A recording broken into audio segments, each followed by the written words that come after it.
What up, Vim Deckless? I'm excited. I don't know what to expect from this tonight.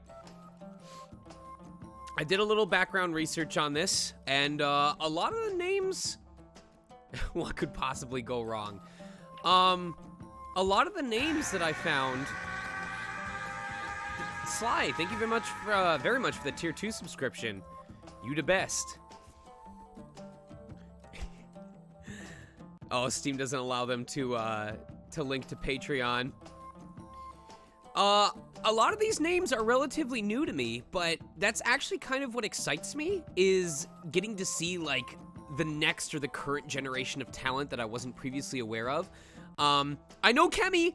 There's Kemi! There's our Sane Serenity V! What up, Watashi Machine? Oh, I hope you're in chat. She's not in chat. We gotta go bug her. We gotta go come into chat and convince her to come check it out so that we can give her some love. Watashi Machine, come here yourself eventually in Hayseed night. Yes. But I know I've seen Tom Shulk, Tom's voices. Brandon Acosta, I know them. Kemi Haiti Stanton, obviously. Cassie Wulu, I've worked for them before. Sandra Molina. Who else we got? I know there was another one that I saw in here. Kelsey Lovelock, or Elsie Lovelock. Elsie Lovelock.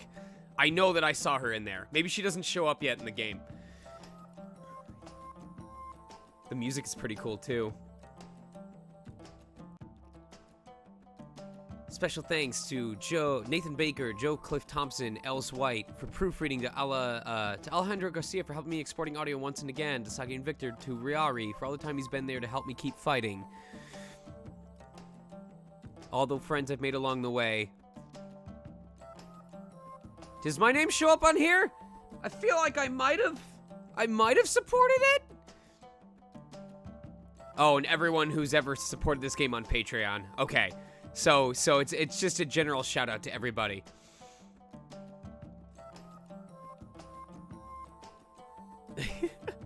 Wait, do we have someone in chat who's in the game? I didn't voice in this, by the way. Oh, what up, Travis? Voice of Ilgrab and the Merchant. I'm so excited to see you play this. Well, I don't know how soon in he shows up. Let's see. Voice of Ilgrab and the... Okay, so, yeah, we'll probably do the first hour and just experience the game, but Capt Eagle, like, after the first hour or two, would you want to hop onto Discord, for, like, a live interview to, like, let me know about your recording process and just talk about the game and your experience with it? I'll totally do an impromptu interview if you're interested. But, Travis, I'm so glad that you could make it tonight. So, like I said... I don't know how the audio is. I hope it's not too soft. Let me know if I need to turn it up a bit. I can probably go into the options, bring up the music just a little bit. All right, no problem. All right, how is this? Is the music drowning me out, or is this good right now?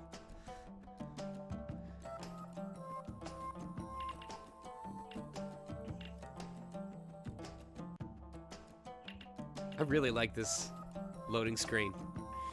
All right, well, I don't know what to expect, but I don't know what the story's about. I don't know what the characters are about. We're going in totally blind, but Sandra's been working really hard on this. There's a lot of voice talent in here that I want to get to showcase, so... Oh, and also, chat, you'll be voting on basically any time that I have to make a decision regarding how my character reacts. So you will control the flow tonight. With that being said, let's get going. This version includes up to Chapter 3, updated designs all over the place and several new scenes and rewrites in the first chapters. Anything displayed is subject to change in later versions. As always, keep up with development on my Twitter account, which is at SandraMJDev on Twitter. At least we'll be getting all this new stuff right away, huh? Holy horns! place. It's ancient. Are you sure we're allowed to be here? I already like this. Who's the voice of Lynn? I gotta look up the cast for this. It's not showing the full cast. Oh no! Full cast and crew? Let's see if it shows on here.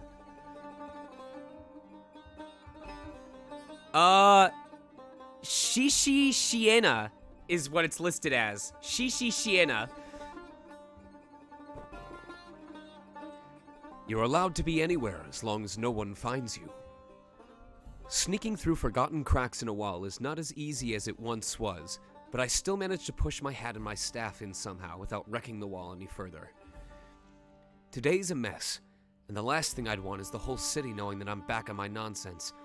Namely, helping fawns trespass into abandoned temples in pursuit of fixing the written lies that pass as history these days. I'm too old for this rubbish. I catch a glimpse of Lynn's expression as I push my scarf over my face again. My newest headache looks entirely unconvinced by my logic. Look, we're already here, and you're going to need all the help you can get, kid. I don't have time to explain every single little thing to you. If said kid still has any qualms left about following me here, she has the rare decency not to voice them. I mean, this whole ordeal is her fault, in a very roundabout sort of way. She is a gremlin! That is Emmy energy right there. I already know right off the bat that she does crimes and may possibly be a varying amount of gay. Still her fault nonetheless. It's anyone's but mine, at least. I didn't come all the way back to the city to do charity for his descendants. I just wanted to find that dumbass's grave and clean up a little or leave some incense or something. Not this. I wasn't looking to hear legends about any so-called Knight of the Upper Field. I know the books in this library won't say a word about him, but I had to come back to this place anyway.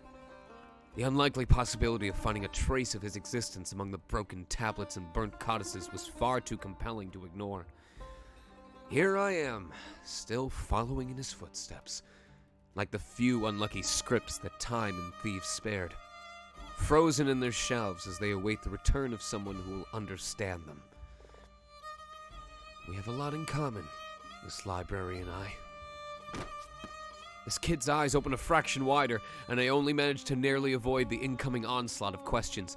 She's giving me that look like when I tell you guys that we're about to do another live dub. Like this girl is all of you going, when are the auditions going up? When am I gonna get to send in reads for a character? Here, ink, paper. You can write, right? Of course! You're talking to the best. Shut it, Azkadaz. Sheesh, you're really adding some flavor to my name, huh?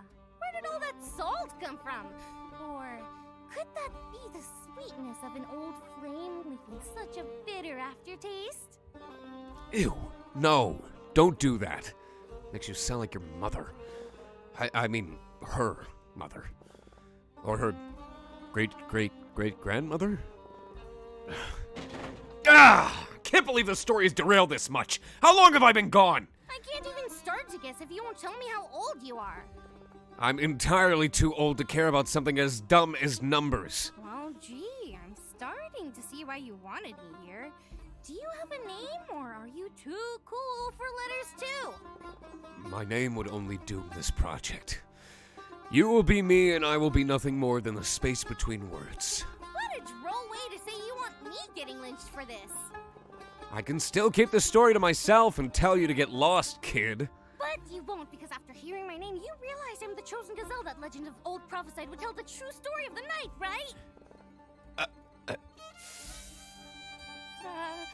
could use a little encouragement here, I'm not gonna lie. I'm gonna turn down the volume just a little bit. Listen, Lynn, I don't believe in chosen ones. Thank you for the subscription, Amber Nicole. And I certainly don't know what the truth is. I doubt Adder himself ever knew. But I am going to tell you the story I know. I will tell it once, and I will probably tell it wrong, since I can barely remember it anymore. But even so, anything I say will be 1,000 times more accurate than any of the odes this witless bunch of fop-doodles have been singing through the ages. This may be Adder's punishment for lying his way into history, but I still can't let the name of a friend be smeared like that. So what I mean to say is that I will skewer you if you interrupt me and make me forget something. Fair. She finally shuts up for a moment, though I know the silence won't last. Right. Good. I guess I should put my own thoughts in order before we begin. His story started back when we left his village to... No, that would be too long. His story starts when he became a knight, and... No, that defeats the point. I guess his story... Well, I guess his story starts with me. I could allow myself that much merit, right? Who are you again? I'm the one who tells the story. You write. Okay. All right. Here we go. Chapter 1. The Fickle Queen, or what better way to start a story than when things are about to go south? Thanks, Trails of Cold Steel! Adder. Hey, lad. Do we have to go through this every single fuck? Yeah. Oh boy. Here we go. Geoff, voiced by Joe Jeffney, or Goffney. A beast. And Adder, performed by Stan Kushik. I saw a beast. Way to call me an eyesore. I'm telling you. I saw a beast. Right. Look, I'm not drunk enough for this, so good. This ain't no time to sleep. The beast may be gone, but the Macadar's still out there. The Macadar! They have nuts, you know, the Macadarian nuts! They sell them in Hawaii in boxes for like $5! It's a steal! The forest out there has come to find me. Can you stop screaming like an idiot and use your brain for a second? My Hero Macadar is my favorite anime. I knew they'd get to the city one day. We gotta tell everyone. And they're over here like, I'll just drink a regular Red Bull, and then a summer edition Red Bull, and then a winter edition Red Bull. In a single day, at the same time! There are no damn trees around, you dimwit! A long shush followed right after. Or that's what we'll go with, since the words their dear neighbors used were too colorful to be reproduced. Oh, then what did you holler for, Mr. Bard? Did you guys, did you hear that little... He slaps him away, just baps him away, and there's this barely audible...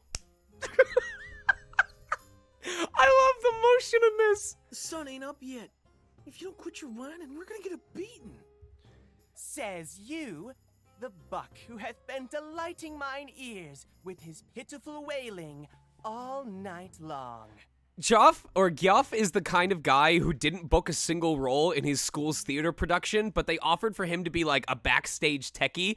And he's like, not only will I be a backstage techie, I'll be the best damn backstage techie that this theater ever saw. And then he ended up getting like suspension. He got suspended from one of the play performances for like trying to stand in the spotlight even though he was in an all black costume. Geoff, the entire point is that you're not supposed to be seen. Then what's the point? Say what? You've been talking in your sleep again. Oh, here we go. Here we go.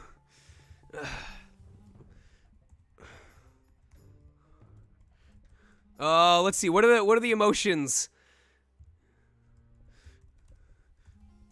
And what else?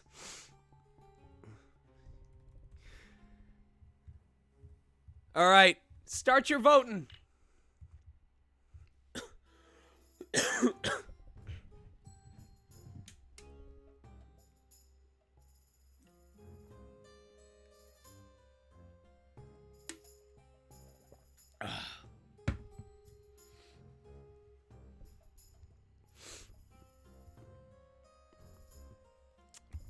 If you guys are interested in buying the game, by the way, would like to check it out, which I believe they said any purchase of the game, you will get any future chapter editions for free. This isn't like a segmented download like Final Fantasy VII Remake.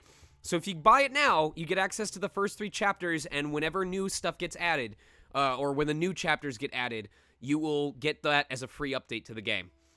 And I think it's still on sale? No, it's not on sale anymore, but it's only $15. And honestly, I already think it's worth that much. Legit. I'm sad I couldn't be a part of this game. That was no dream, all right? Saw the thing with my own with my one eye. Oh, right. Oh, right. Wait a minute. That's right. Because would you believe if I can find the conversation that I had? Here we go. I've got 3 copies of the game to give away. So why don't we start right now with the early adopters? Beirut, would you like a copy of the Hayseed Knight? I can give you the code right now if you want it. DM me, folks. Or DM me, baby. You got it. The code is literally here. You could add it right now to Steam. Got its face right in front of mine, and it was looking at me like it wanted to eat me. Are you sure that wasn't Dana? Say what? I mean, she can be very aggressive. I wouldn't be too surprised if one night... You think Boss is trying to eat me? O fairest in the kingdom, what hast thou seen in this dull head? Wait, fair? Whoa! That's poggers! Fair? Oh, 3. Oh, man. Oh, he cute. Oh, look at that chest. Oh, look at that. Oh, no, baby, no. We're gonna, hold on. I'ma fix this. We're gonna highlight, and we're gonna bring this in. Hold on. Crop that, and yes, it's fixed. I have fixed it. Hold on. We're gonna go to downloads. There we go. We are going to bring in the image.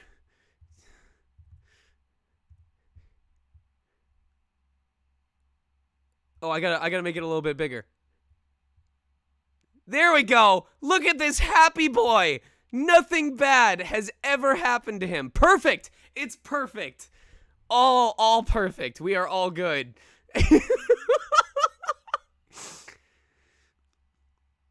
Only smiles. Only smiles. All right. 19, old enough to drink in this tavern, Miss Barkeep. Roe deer, Ravina, Ader, long neck, short horns are Ader, shovel hand, sometimes Ader, shoe face is just a bumpkin with a long name and longer hands that left his tiny village, Ravine Aulus, to move to the great city of Aurelium. No one quite knows why, but he arrived with a single objective in mind, becoming a knight. But he's a peasant and pretty damn poor at that. Oh well, that's not going to stop him, is it? Well, it kind of is. Dreams aren't edible after all. Lives in Slander District with his self-proclaimed best friend Gyoff. Oh no. Oh, I'm sorry. It's all right. We left him with a happy face. We're fine. That is the face of a man who went... Hope no one noticed that. Don't want to get in trouble. If I didn't smell it, I didn't tilt it. Gyoff is, well, he will make sure to tell you at some point or another, be it relevant or not, the son of Igai, famous troubadour, That was a chair. that wandered through Akazor, playing in the most important palaces. All that Igai left for Gyoff was his voice and his debts, however. He claims to be Ader's only friend, and supporter in his quest to become a knight, a claim that is questionable at best and dubious at most. Bad at drinking, bad at playing, a bad influence, and bad friend. But hey, he lets Ader live for free with him in his old rundown house in Slander District. Oh my god. There's so much. The world they live in, be sure to come back often. Woo! My god. Don't. The fire! The fire! That every Smash player's biggest worry. I'm gonna lose my stock! Why are you gonna lose your stock? The fair!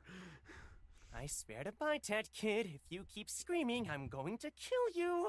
Not if they get to me first! I love the movements in this game! And so Ader's heavy hooves stomped the ground with the force of a stampede as he sprinted away, making Gyoff regret every decision that led to him suffering this torment. Glad we sorted that out. Wide awake now, and running as fast as his clumsy hooves would let him, Ader set off to the bazaar. A whole year had come and gone since he'd first set foot on the streets of Slander District, the most infamous slums of the capital. A place so heinous that walking there alone at night was considered a suicide attempt.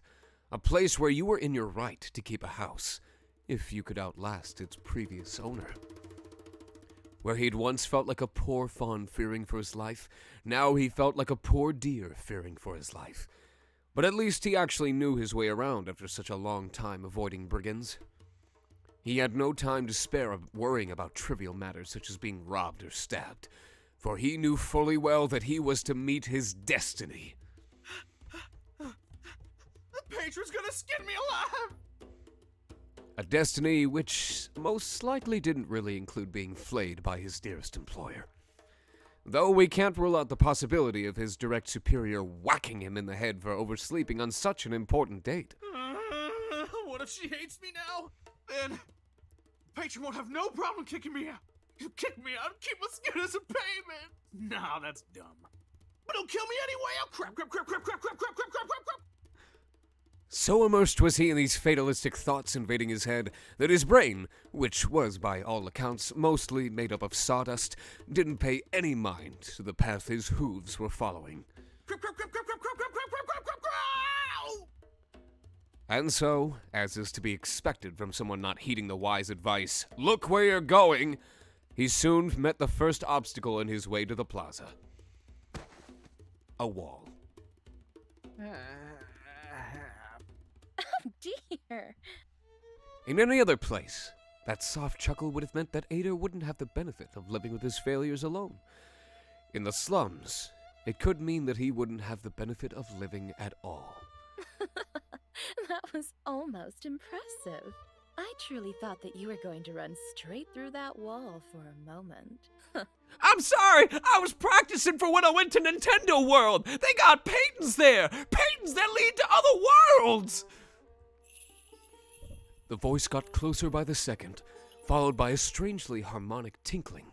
Sorry, I just had to take a piss. A melody that danced in his ears and paralyzed his mind, rendering him frozen in the spot at the thought of an incoming murderous lady. My wife is in this game? Ader shut his one remaining eye and held his breath deeply, knowing that it would be the last. Not dead yet. Still not dead. How come he was still alive? That's just rude. Between his blurry sight and the obfuscating darkness, Ader could barely tell apart the silhouette standing right in front of him. He should have run and screamed and begged for his life. But instead, he hesitated long enough for a few stray sunrays to wander among the rundown houses, finally casting light upon his foe. Whoa! For your information, everyone already thinks that Rose are thick-skulled. We don't need another martyr for the cause. Ader's absolute lack of reaction made her mocking smile falter. To be fair, he had indeed left a sizable hole in the wall he just crashed against, but that was hardly the cause for his sudden drop in mental speed. Are you okay? Ader nodded, though he hadn't really heard the question. Sensing this, the mysterious lass extended a soft hand towards him in an amiable gesture.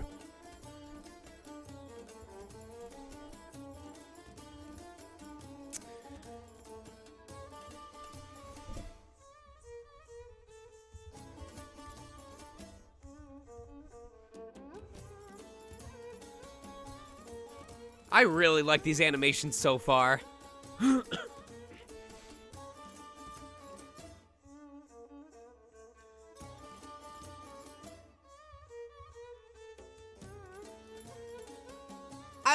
they drew the hooves on the fingers. I kind of want that dress, too.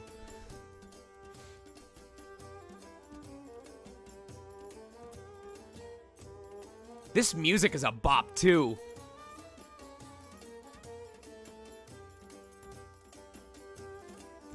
I am very surprised by how these responses are going.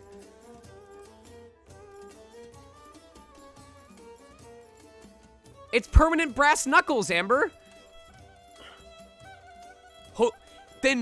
Then who was hoof, hand, finger, car door, phone?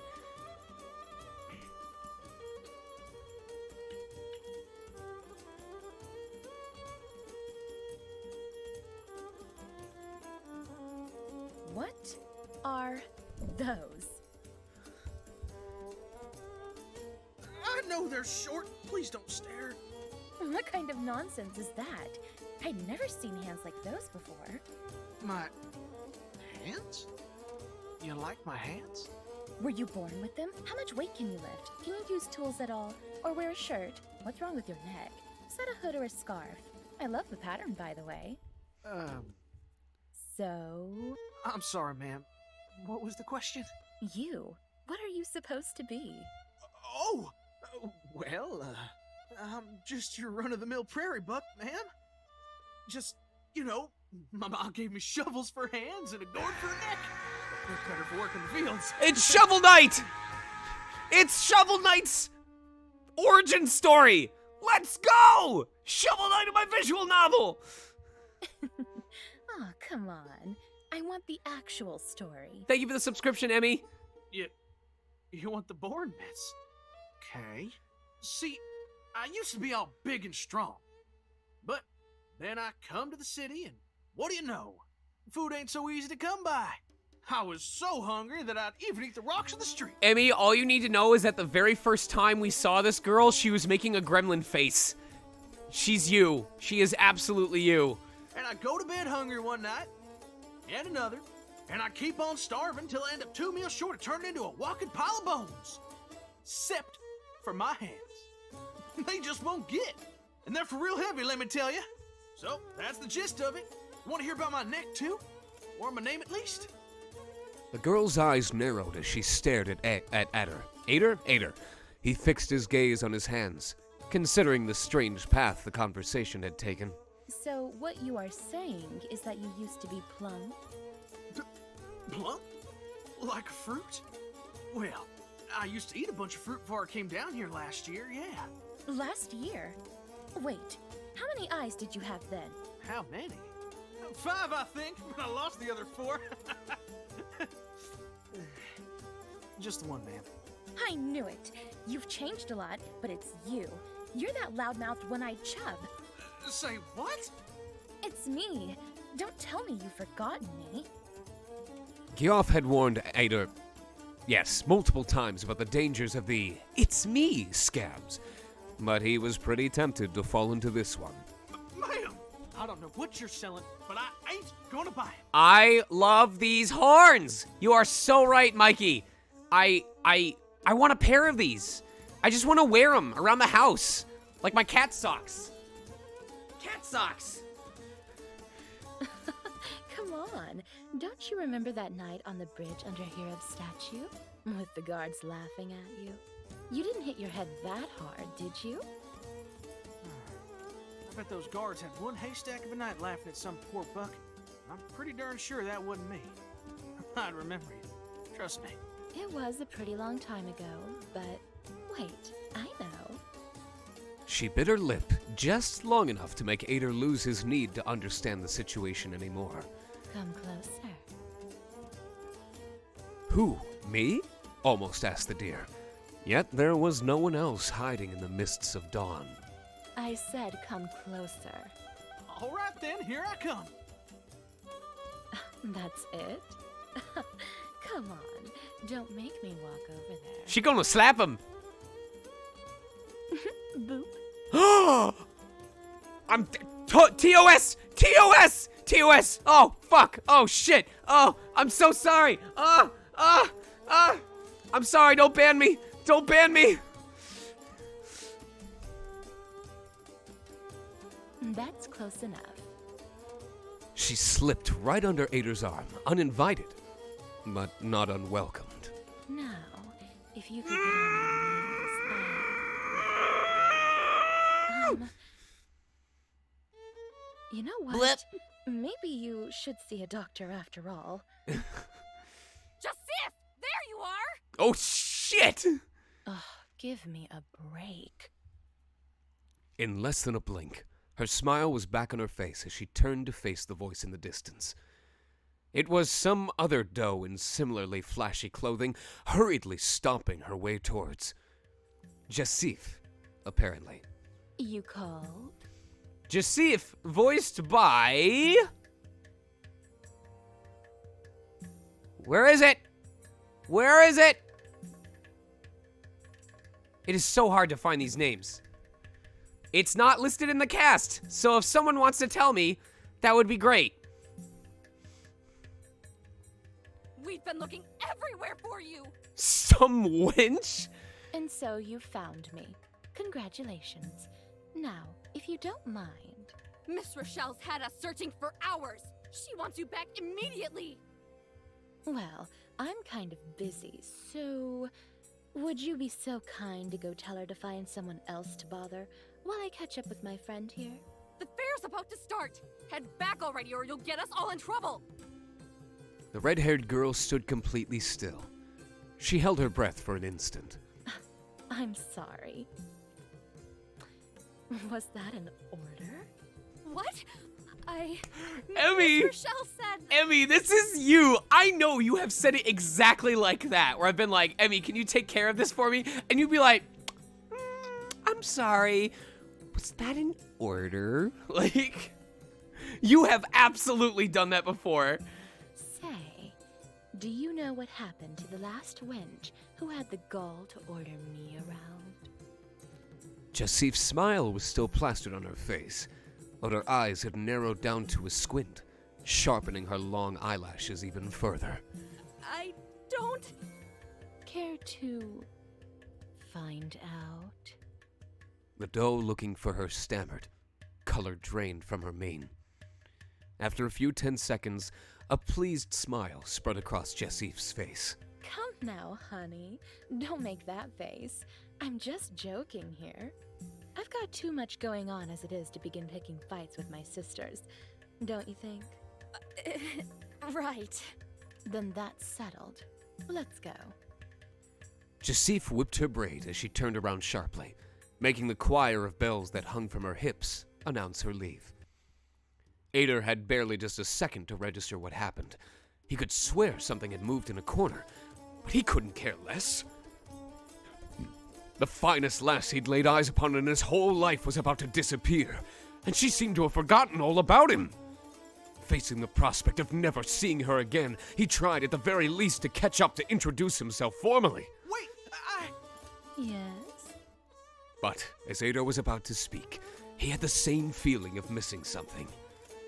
And so, as his gaze drifted following her back once more, he noticed something else moving behind her derriere.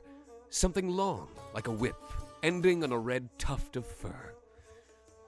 Something that most definitely didn't look like a cervine tail. Confused, his eyes quickly traveled from the zone where her back lost its name to the top of her head. Praying, wishing, desperately hoping that he wouldn't find what he found sprouting from the top of her red head. Horns. Coiled black barhan horns, longer than his own rack. Are we, man, you just met her and you're already comparing racks with each other?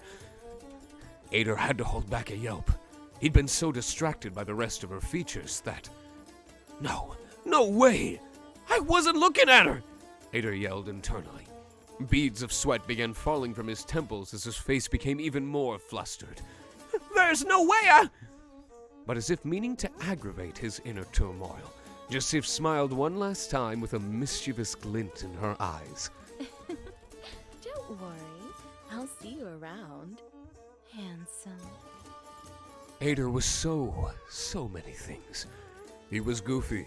He was loud. He had a smile that could light up a whole town. He was gigantic. His coconut gun could fire in spurts. And yet, if there was a thing he'd never call himself, it was, no doubt, handsome. Come on! He has got some hands! What do you mean he's not handsome? After all, a buck's worth may as well be as large as his horns are, and his were, well, tiny. Almost childlike. So that offhanded compliment, that mere insinuation that someone found him actually good-looking, made his heart flutter. And by flutter I mean it may as well have burst out of his chest right then.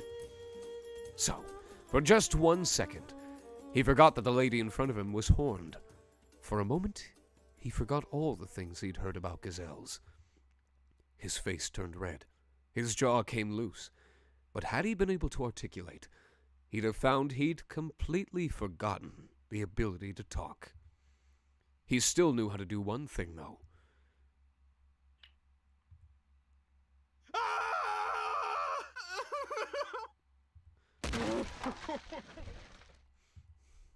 This time, his shame was stronger than the wall. Wait, what? Stop right there. What was that last bit? The bit about the wall or the Oh, I see. Ruminants haven't always been so successful at living together as they're now. Wars, gods, horn shape.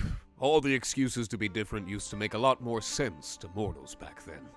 No, I know that, but there's no way the knight would have thought something so awful. Ada was a young, insecure stag in a time when every roe felt the need to deny having a single drop of Barhan blood in their veins. Why would he think any different? Why wouldn't he?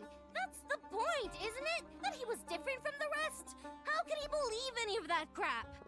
How should I know? I never had anything against gazelles. Sounds like you weren't a whole lot bothered by those who did, though. You're right. I wasn't. I just thought that there always had to be someone to punch down on, and I spent all my energy making sure that would never be me. That was the world as I saw it, and I never hoped it could be any different. Never wanted it to change. Ada, though, I think he never meant to do that to anyone. I think he just hadn't realized that there was more to the world. Oh, shoot! Amber Nicole, thank you for the 5 gift subs, and welcome Fawn Puppet, Pineapple Shogun 13, Polyhead, Garucius, and Glacimew.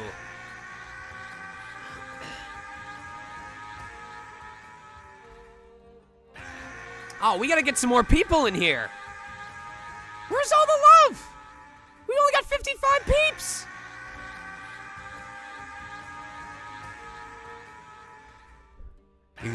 Oh, one more.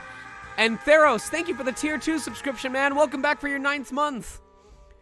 But he just hadn't realized that there was more to the world than the fears he had been raised with. He had to butt heads with more than one type of wall in his life.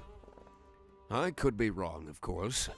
His understanding could have been yet another pretense, and he may have very well lied about wanting to fight with us until his very last breath. No. I'm sure he did grow to be a wise and kind man, Lynn. Much wiser and kinder than I ever was, at least. Neither of us would be here making excuses for that dumbass otherwise. Well, I don't care about you, but he'd better rise up soon. I have high-quality standards for my ancestors. I'm glad you do, kid. Now, where were we? The sun was already up in the sky by the time Ada managed to remember that he was supposed to go to the bazaar. Oh, I'm so sorry. I didn't mean to arrive so late. Please don't kill me. But lo and behold, there was no one around. Ha! What do you know? First again. I'm gonna have to ask for a raise at this rate. Oh, hold up. Now ain't the time for that. Andy could get here at any... Boss! Ha! Gotcha. You're gonna end up giving someone a heart attack if you don't quit sneaking up on people like that, you know. Oh! Oh! Look at that snoot! I love that snoot! And this character is voiced by Sandra Molina Juan. Right. Don't you think for a second I forgot I was supposed to prepare the stall. No, ma'am. But, you know, days are getting longer, and it's harder to sleep at night, and streets are real crowded, and... Ana's silent glare told him that she didn't believe a single word, but she didn't care enough to pry either. Hey now! Quit giving me that look, Missy. You got here late, too. Oh my god! She about to, like, shoot lasers out of those pupils. Look at that shade! What the flip? Boss, huge variety of insults related to her hair color. Ana's quite simple. Simple not in the sense of being simple-minded, no. She just has her own priorities in life. Communicating is not one of them. Her father, the merchant, I believe we have the merchant's voice actor here, took great care in teaching her to write and read, but she prefers to spend her time doing more practical stuff, such as smashing things in her forge. Or faces. She pointed at her hair. Drops of silvery green water were dancing on her tips, painting the ground beneath them. How is it my fault that you were busy dyeing your hair? Leaving him with that perfectly valid question unanswered, she walked back to pick up a big bag she left a few steps away. She lifted it up with a single hand and then headed towards the stall, closely followed by Ada. It was about time that they began working. A sudden thought popped up in Ada's mind as he helped her set up their carpet. So, how come the patron ain't here? It's just gonna be the two of us today? Ada simply shrugged. You won't tell your pa I got here late, right, boss? She punched his arm with such strength that she almost made him fall sideways. Wonk! Ow! What did I... Oh, tail. Sorry, boss.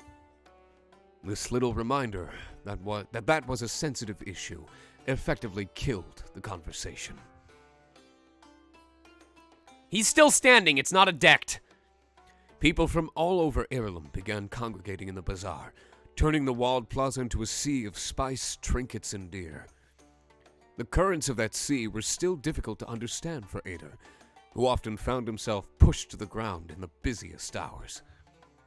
Today would be especially lively. It was the beginning of the Dawnsoon season, and so the festive Icane had to make sure to bid a proper farewell to the rain clouds so they'd be back again by the end of it. A pleasant change from Ada's usual day-to-day, working in Ana's forge under the continuous risk of suffering a heat stroke or third-degree burns. Or, that's what he thought at first. Welcome, welcome! We got the best prices in town! Come on and see what goods we offer! There was no reaction whatsoever to his incessant yelling. Other than Ana snickering at him for trying so hard, that is. Sure must be fun watching me break my back so your dad won't yell at us. With a long sigh, Ana sat up and cast a tired glance over the carpet. She reached out and grabbed a small, shiny dagger. After checking its sharpness against her gloves, she began stabbing the air as possible customers approached the stall, attempting to showcase its intended use. Ada quickly put his hands over her shoulders, discreetly bringing her arms down.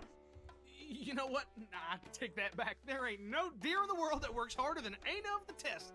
There just ain't. A hard worker like you deserves a good rest every once in a while, so just let me take care of this, boss. He did his best attempt at a natural smile. Ana, who couldn't care less about any of this, simply shrugged and sat back, still wielding the knife.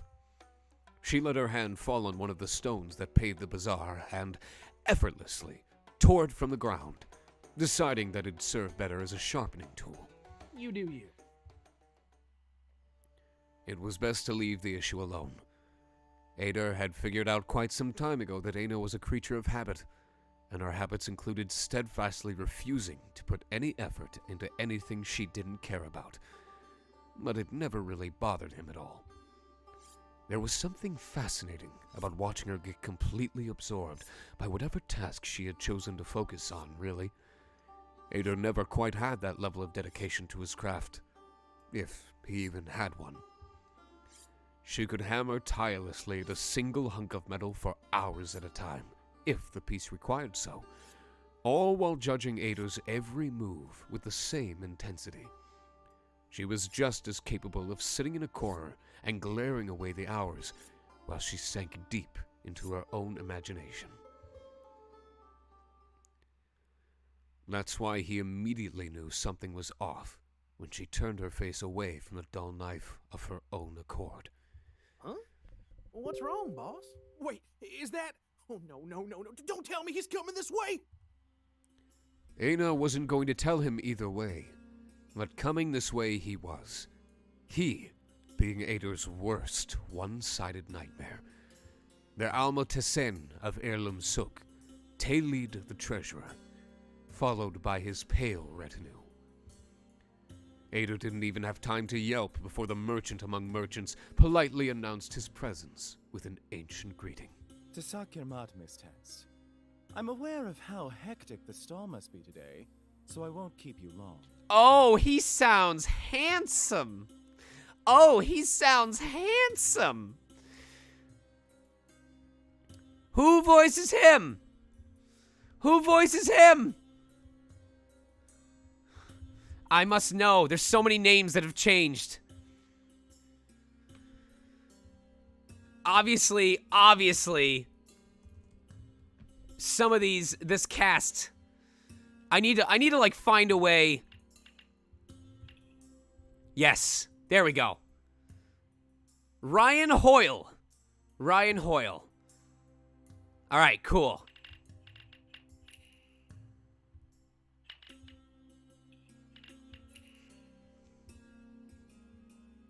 I simply realized what a rare occasion it is to see you out in a crowd, so I thought I would take a moment to come and pay my respects to you. I hope you'll find some solace seeing a familiar face among the hustle and bustle. Listen, I know my way around the market, and I know very well that people like you only know how to sit around, eat hot chip, and this is the most important part, I might add, lie. Aina's eyes turned sharply away from Hayseed, closely accompanied by the tip of her knife. The stag's head followed the motion, only to find the eerily immobile set of deer waiting by his side. I understand the apprehension you feel towards my company, but I'm afraid these are the only escorts I can ever trust with my back anymore. It's a dangerous world out there for people like me. Speaking of which, where's your father? Has he considered my latest proposal? Or will I have to send any more of my people his way? Ader didn't miss the way Aina's fingers clenched around the dagger she was sharpening.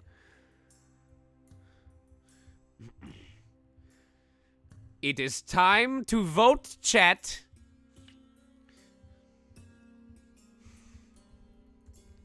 Let's see, what are our options?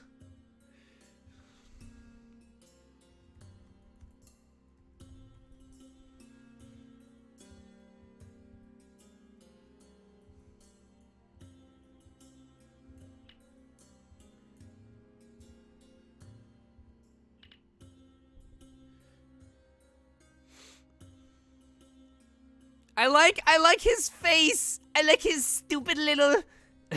I love the expressions on here.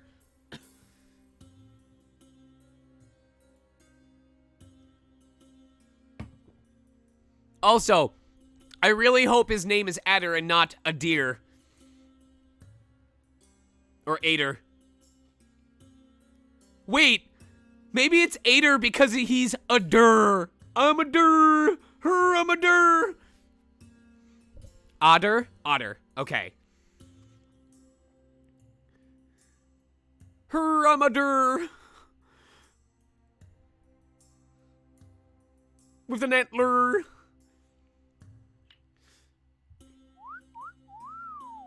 Holy horse! Check out that Buck's grapevine, boss! It's gotta be the biggest tree I've seen in my life from root to branchlets. Darn! That shrub's worth a fortune, I'm telling you. And trust me, I'm Chanchurian born and raised. I know a thing or two about giant trees. Aina didn't bat an eye at the interruption, while Taylor didn't seem to hear him. Their bizarre staring contest remained strictly a two-person business. Otter was never... Is it Otter? Otter or Ader? Like A-Y or A-H? Ader never was one to give up so easily, however. Yep, sure'd be nice if we could have a plant like that dragging our stuff around. Oh, it's a real shame the patron don't plan to bother showing up today. We could have tried to convince him together. Whoever buys that tree is gonna show the world he's a deer with class. Ain't that right, ain't it? Ader didn't do anything more remarkable than put a hand on Aina's shoulder to make Taylid shoot a look in his direction at last. It was but a brief glance. A glance best reserved for a slug crawling up your leg. A glance so scalding that it could make weeds wilt and crumble to dust within seconds. The kind of glance that would normally precede the untimely death of an elongated yellow stag. As Ader's luck would have it, however, recognition set in the merchant's gaze just at the right moment. An unsettling half-smile formed in his face instead. Ah, yes. I remember you now. Geoff's little paramour. The oversized one-eyed fawn that wanted to be a knight. 1 Durandun for a full set of armor was what you requested, if I'm not mistaken. Nope. Sir, I'd never dare say you're mistaken, but I doubly not dare say so when it comes to numbers. Imagine it. Poor farm boy could barely count trying to tell the Taylid how money works. Darn, just thinking about it cracks me up. No, sir, I can't. I just can't believe for one moment the most famous loner in all of Heirloom would be so kind to remember a dumb buck's dumb dreams, much less his ugly friggin' mug. Of course. I never forget a face, no matter how weathered or insignificant. That'd be remiss of me. I have to fight the urge to kill you just so I have an excuse to update the autopsy report. Taylid nodded to himself thoughtfully, giving Ader a chance to discreetly crawl behind Aina. Despite the yellow stag's desperate inner pleas, Taylid's eyes soon shifted towards him again. Forgive my curiosity. I just can't help but wonder. How can a country boy with ambitions as great as yours go on living, day after day, knowing he can't aspire to more than his deplorable life? Geoff can barely stay sober enough to feed himself, never mind someone twice his size. It must be exhausting, staying alive. Oh, no, not at all. We manage. Sorta. Hey, Ader. If you were to lose your other eye, how would you survive? No idea! I'll excuse myself. Bye.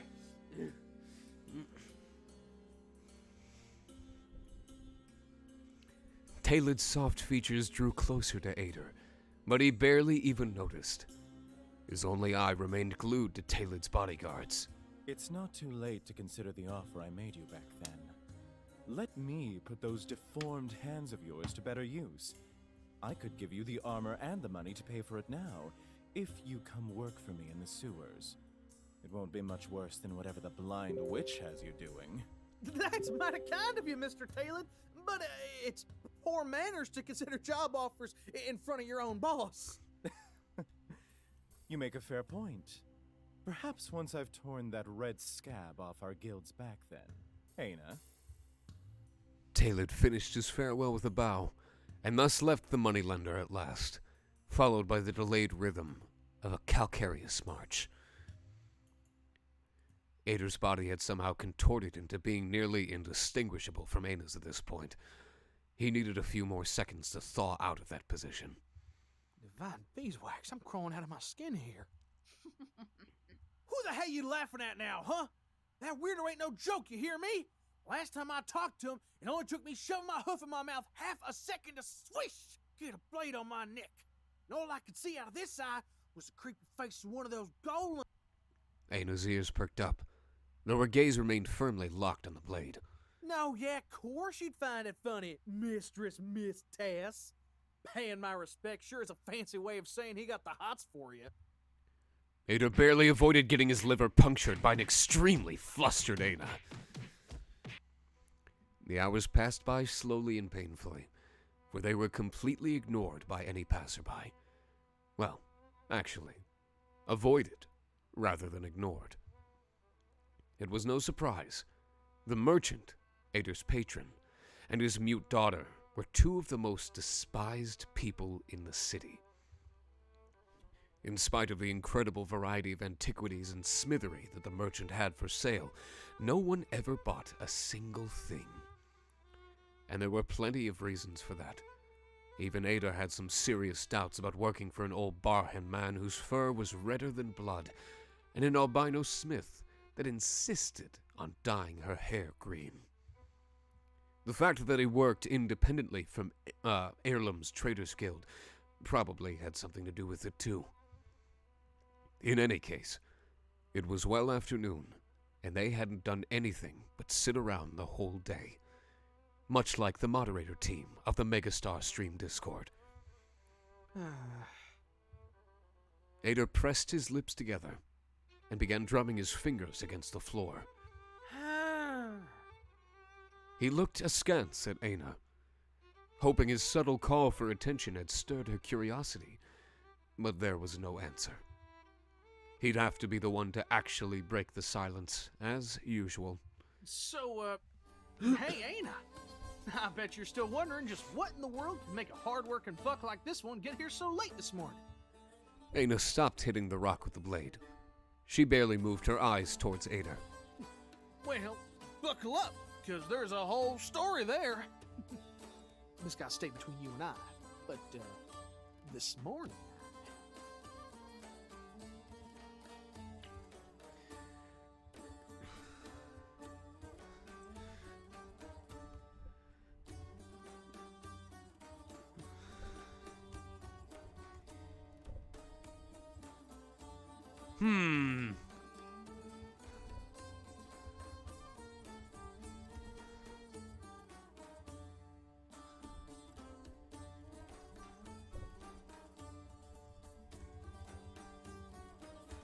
All right, now the interesting options start popping up.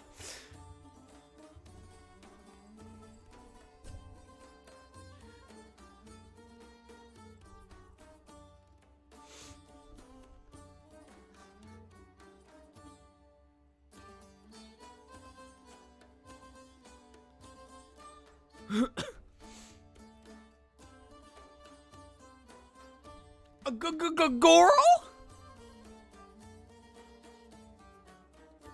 So wait, if Ader gets himself killed, would he be dearly departed?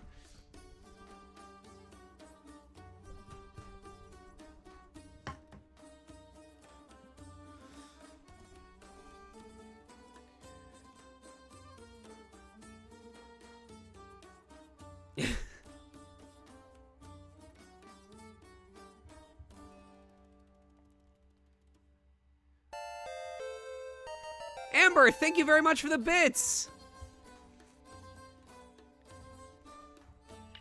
I ran through a wall. Good thing I have a thick skull, right? Ader's attempt at starting some sort of one-way conversation fell short. Yet another awkward silence ensued. He feared in those long seconds of quietness that his words hadn't been heard. Or worse yet, that they were, but he was to be ignored for eternity. No, that couldn't be. He'd surely worried her too much. Of course she'd be concerned. What kind of idiot runs straight into a wall and then brags about it? I shouldn't have told her that, he lamented, thinking of ways to excuse himself for such a dumb thing. Ow! What's that for? What? You get mad when I worry about you, and you get mad when you worry about me? That ain't fair, ma'am. I'm gonna get real mad at you next time you punch a wall. Real mad. Me showing up at the airport? Abby, what's up? Ow! What'd you do that for? Please don't punch any more walls. Someone's gonna fix them holes for you. The best way to define Aina's smile at that precise moment would be terrifyingly mean. While her bad temper was known and feared among the other merchants, it was unusual for her to be so acidic, especially towards Ader. Our dear boy couldn't help but notice this change, and he wasn't going to keep it to himself, of course. You're acting real ugly, boss. The smile on her face vanished, replaced instead by a grimace. In response to this affirmation, Aina merely shifted her gaze back to the blade and resumed her task, pretending she hadn't heard him. But if Ada was known for one thing, it was his incessant need to stick his nose in everyone's business.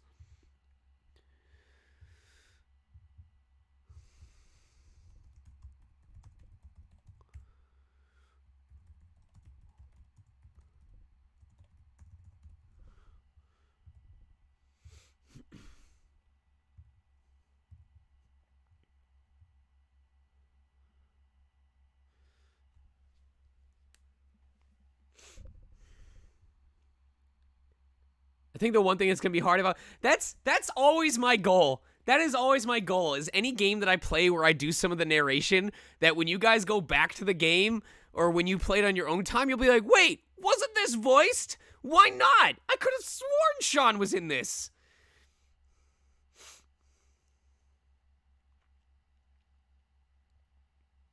Oh my god, this is neck and neck.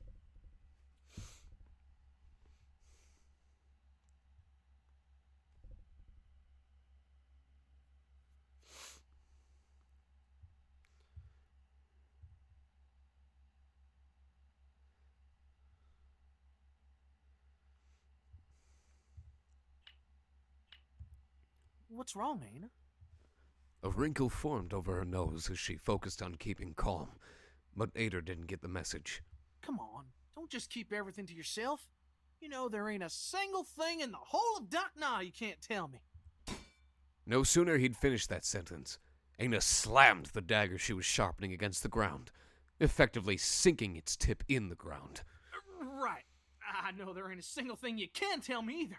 This is one of them metaphors things Gaff loves. He says that a hushed mouth ain't got nothing on an open heart. Aina got up all of a sudden, her face red in anger. Ada was preparing himself mentally for the beating that he expected would ensue. But instead, she just plopped down on the ground, sitting with her back against his. Our dear buck was puzzled to say the least, but Aina didn't even make a sound. She just sat behind him, completely still and hidden from the public eye. Of course, the possibility of getting whacked in the head was now more real than ever, so Ada didn't even attempt to guess why she'd ever do that. What was the patron thinking? Well, he probably didn't expect you two to play, hide and seek in the stall. It's the Grinch! What? It's the Grinch! Voiced by Travis Lindsay. Our first... It's the Grunch!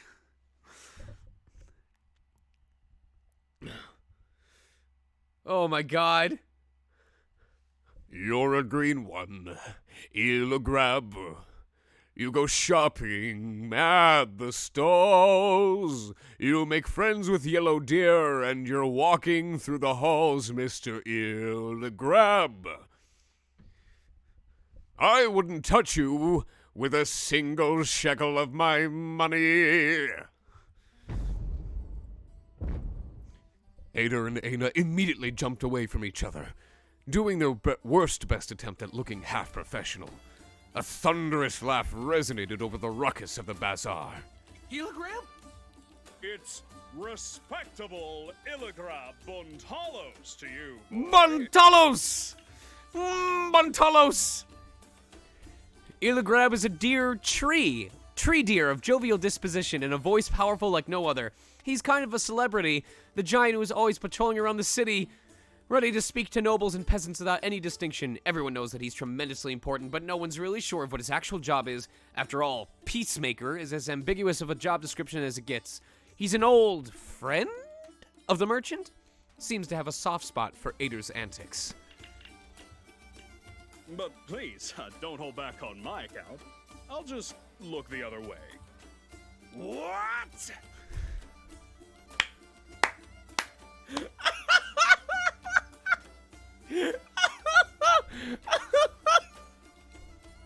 Oh! And so appeared the man that was so red that it would seem that he'd stolen all the color his daughter was lacking. Patron! Ah, so he gets the respectful treatment and I don't. I see how it is. What's that salacious doll cop doing to my daughter now? They're just strengthening their ties of friendship. Ah, or is this a budding love? The merchant described in one sentence, Chocolate! Chocolate! Chocolate!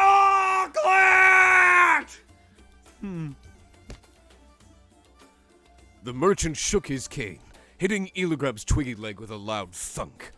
The tree man just wiggled his mustache in response. Whoa, whoa, whoa, whoa, whoa, whoa, whoa, whoa, whoa! Hold up. We weren't doing anything, patron. That's the problem, you cumber ground! You lighter sack! You! A coughing fit saved Ader from more old-timey insults, which he could barely comprehend. Once he'd recovered, the merchant put his bearded face next to Ader's, resting the tip of his cane on Ader's chest. He opened his toothless mouth slowly, his breath reeking more like bleach than liquor. You haven't sold a single thing, have you?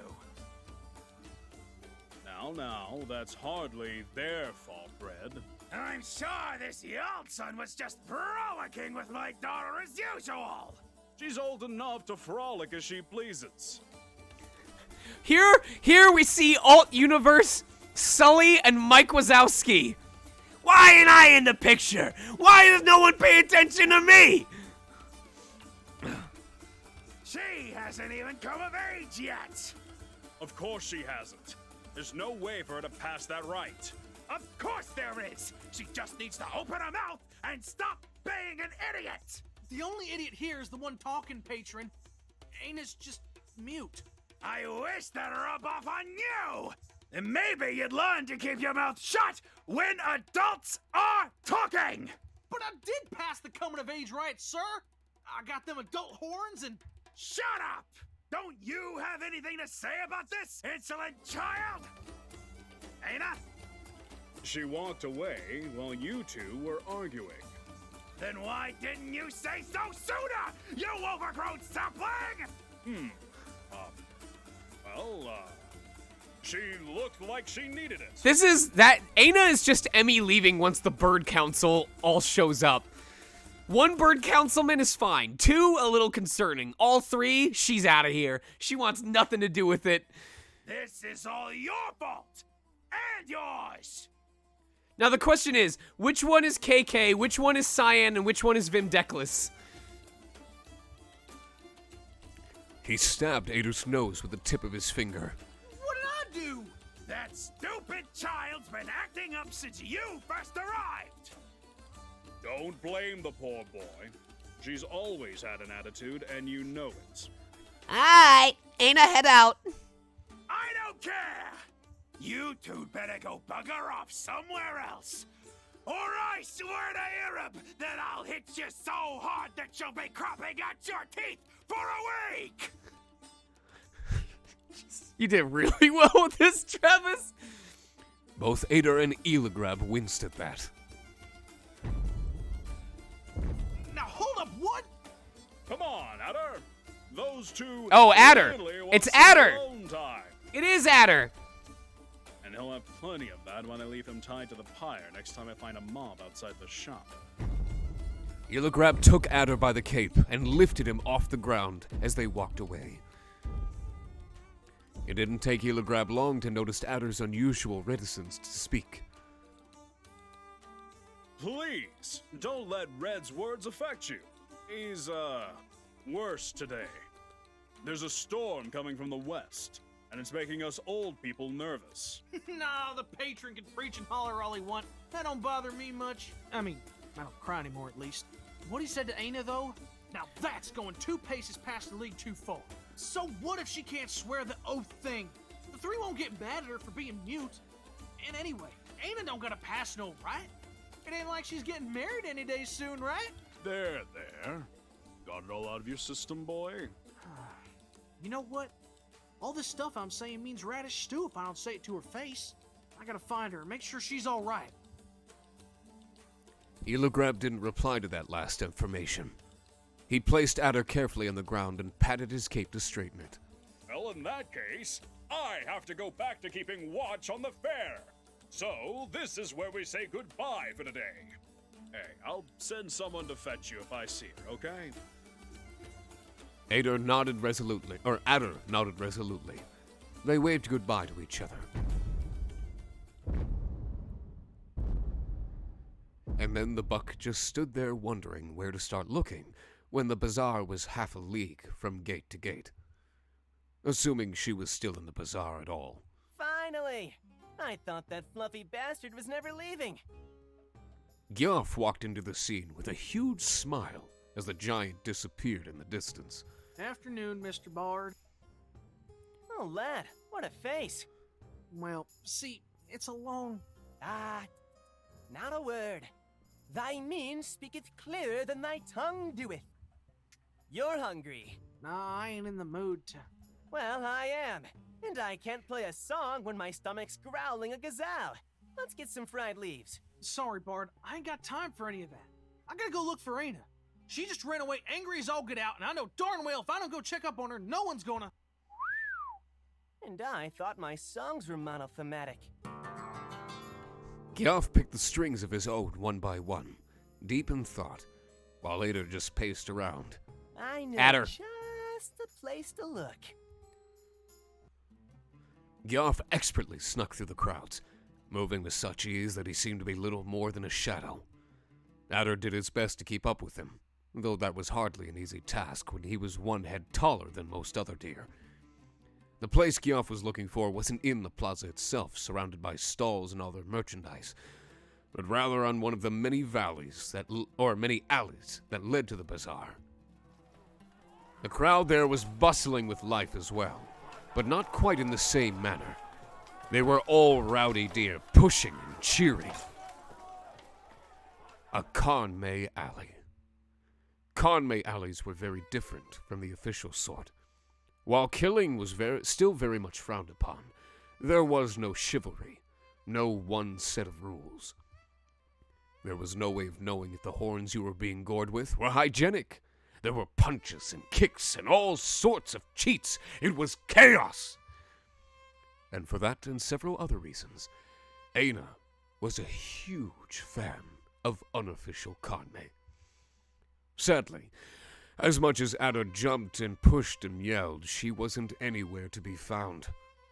Alas, your fair maiden is in another alley. Adder cast a long glance over the improvised battlegrounds, attempting to find her one last time. That's too bad. Aina kicked some serious ass here. Good thing she's not allowed to fight. Yeah, ain't no way they're gonna let it go. A golem, Adder. Gyoff cast a very serious look in his direction.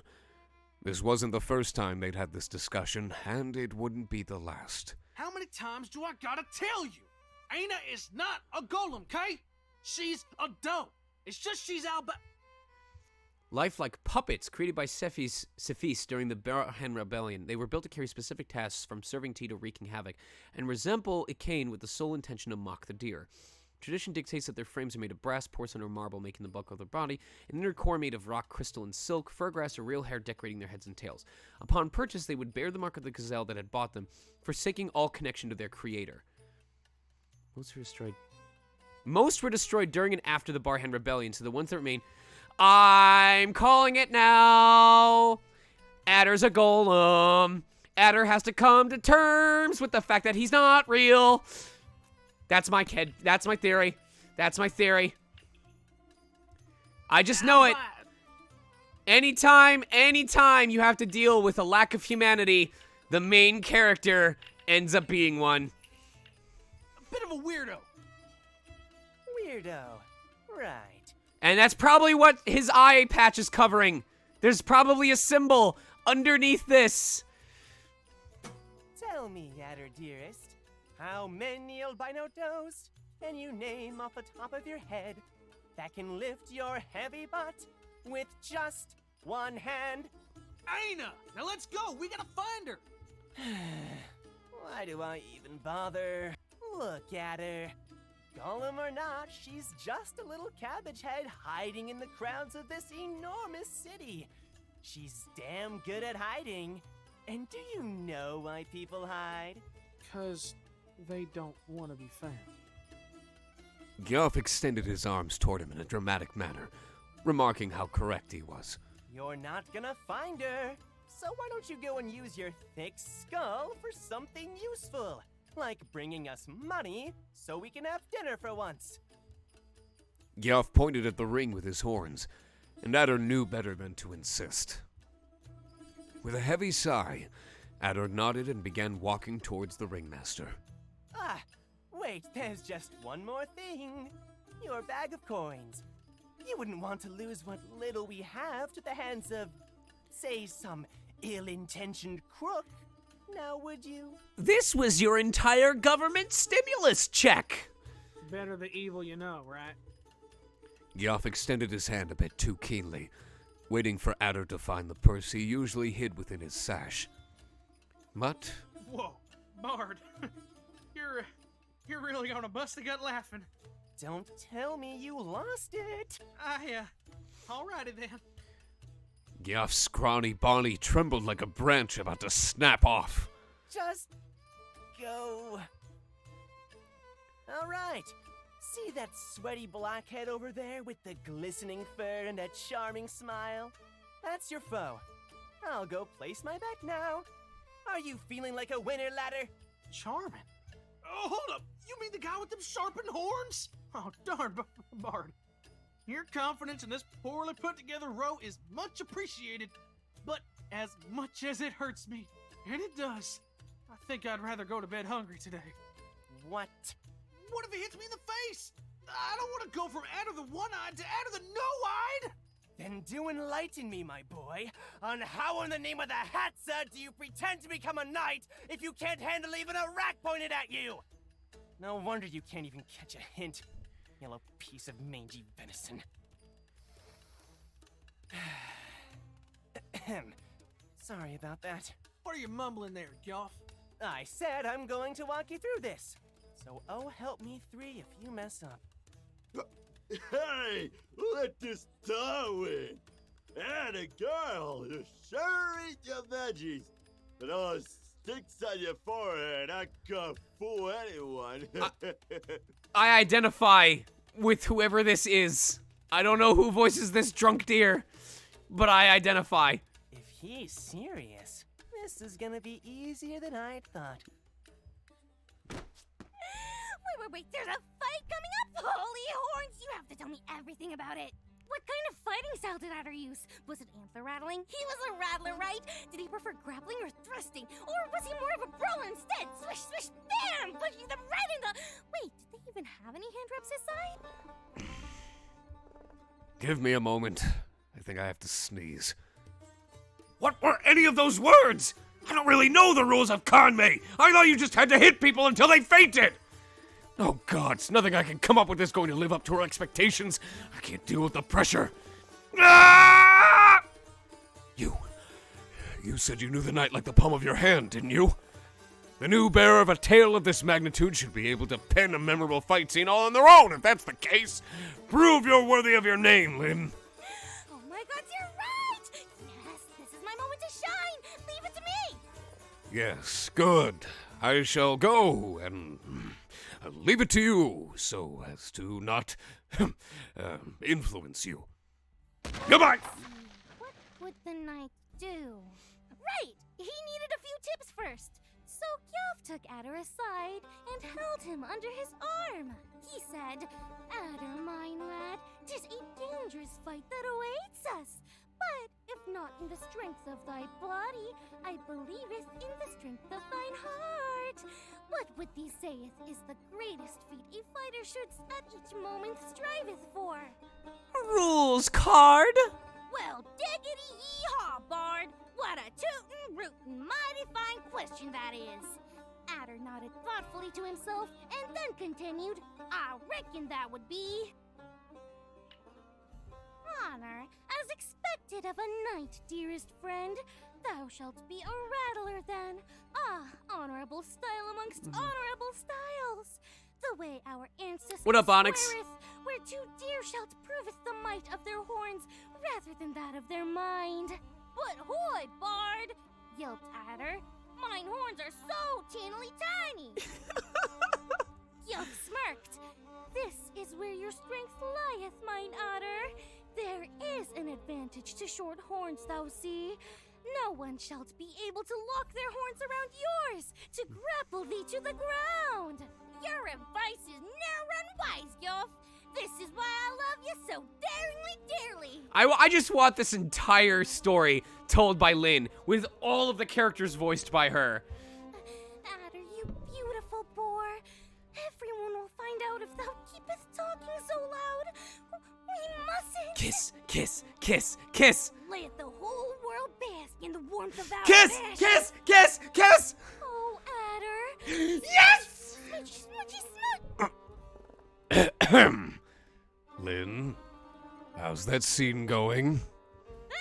It's going. Adder found himself alone at last, his dearest friend lost to the blurry tides of people surrounding the ring. Veins were starting to pop in his eye, making it even harder to see anything except the stag waiting in front of him. The deer with sharp horns smirked in his drunken haze, clearly looking down on Adder. It wasn't the first time someone pitied him and lived to regret it, as the drunkard would soon learn. What up, Noah? The ringmaster looked left and right, making sure that both fighters knew what they were about to get into. He lifted his hand carefully as he stepped back, and then, "Go!" he screamed with a hand chop.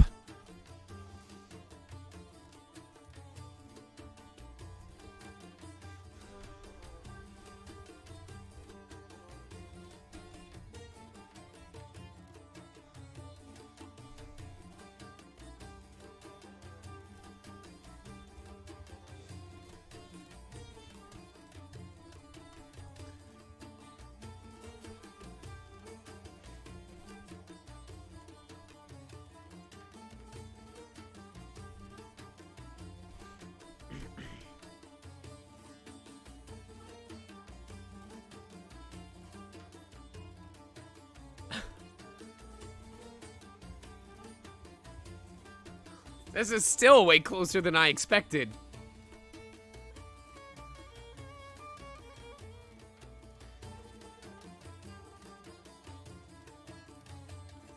You gotta believe! You've gotta believe!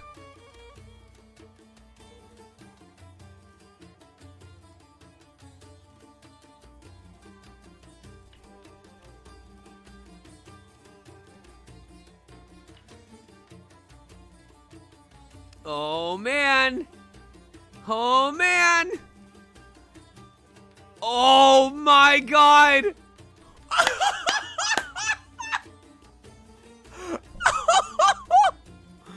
Oh! Okay, first vote in chat counts. First vote is the tiebreaker. Someone say charge or wait. First vote, Leroy! This was no time to hesitate. Both Thoreau and his opponent rushed towards each other head first, heeding the scream of an ancient instinct that boiled in their bloods. Every voice in the alley fell silent once the deer slammed into each other, horns singing a threatening melody as they rattled fiercely in a never-ending battle for dominance. The tension could be cut with a knife as their foreheads pushed against each other, but Giav's advice proved unerring indeed. As much as he tried, the bigger deer could not intertwine his antlers around Adder's short, straight ones. The answer was clear, of course. A barrage of swift punches to the other deer's face would have sent his brain bouncing all over his skull. It would have been an obvious choice to any honorless ruffian. Refusing to even consider such lowly tactics, our hero decided to take the moral high ground. And the physical, too. Tired of this pointless dance, the deer pushed Adder back with a swift head movement. Before Adder had a chance to react, his foe slammed his head just below the roe's chest, knocking all the air out of him and lifting him right off the ground with ease. Adder flailed his one free arm and legs most valiantly, but there was little he could do in such a compromising position.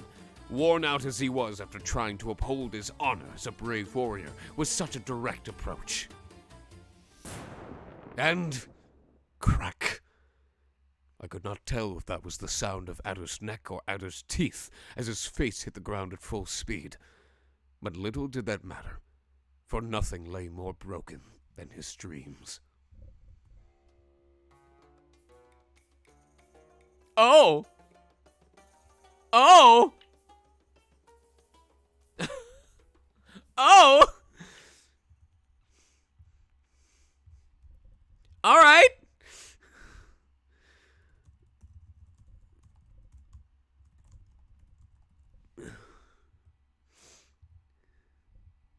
Non-standard game over.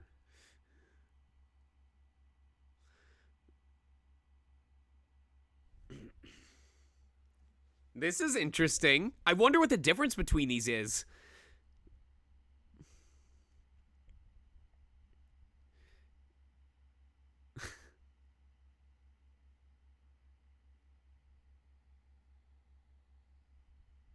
Interesting. I don't know why I would have you quit, though.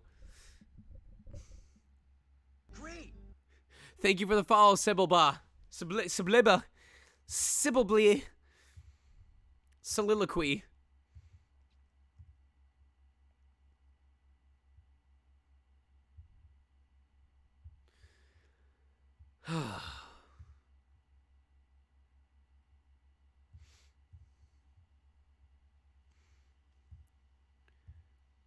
Try again. One more time. Here we go, baby. You gotta get up.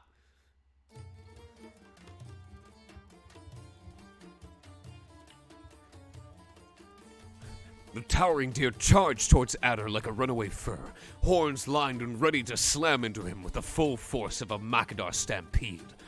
But the roe didn't move a single muscle. Adder merely waited, silencing all the voices that screamed at him to run and die. He didn't even assume the stepper rider stance. He just waited, closing his eyes lest the sight of his incoming enemy would betray his nerve. And when the time was right,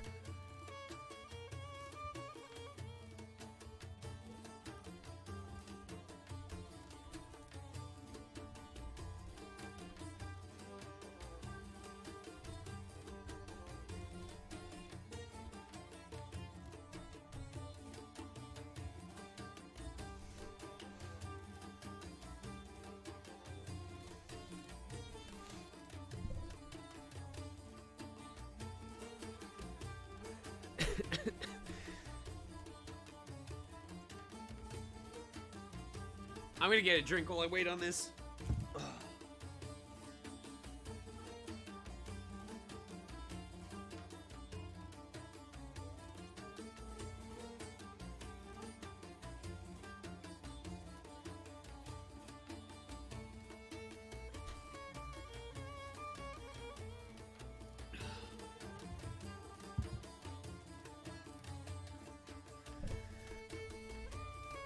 He's gonna get those hands.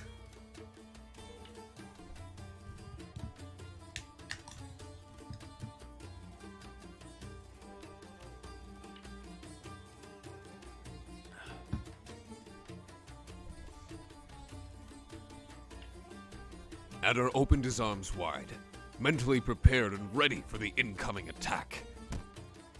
Or so he thought. The deer slammed his head into Adder's stomach, nearly sending him to the ground with a single well-placed blow. But when all seemed lost, Adder managed to stand his ground, rapidly holding onto his foe's horns. Adder's foe smirked. By the time our hero realized he had fallen into a trap, his whole body was hovering several arms over the ground. The carrot strikes back. What a foul move. He would have turned Adder into a strainer if the yellow deer had had a single bite's worth of meat in his body. If that had been the case to begin with, he would have been able to struggle against his enemy's hold as he flew across the sky. Or at least he would have been serene enough to come up with a different approach to the situation. But for now, Face to the pavement it is.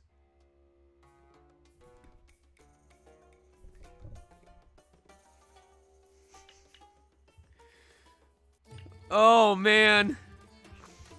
You guys aren't very good at this.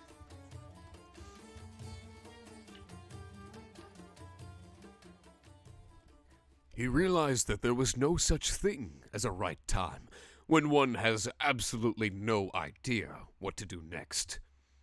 Adder waited and waited, hoping that some divine inspiration would strike him. But the only thing that struck him was a brick wall as he flew all the way across the alley and right past any chance of ever amounting to anything in his life.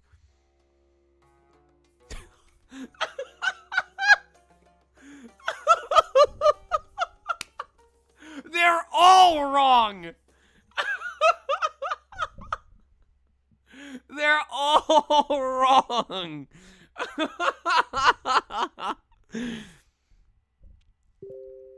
After such a shameful defeat, the writer decided to take a page from Adder's book. Literally. She began writing these words as a means to stall her own anxiety as she tried to understand how she managed to dig herself into such a narrative hole. She had certainly made a mistake somewhere.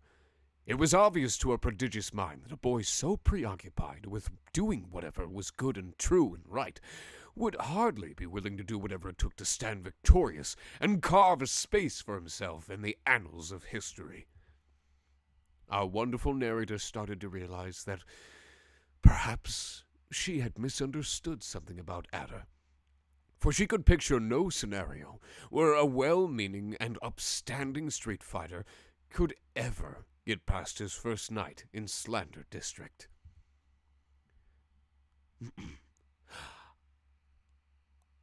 A Malindibili of Askadaz, true descendant of the Night, decided to revisit her decision, thinking more deeply about what kind of priorities her ancestor would have.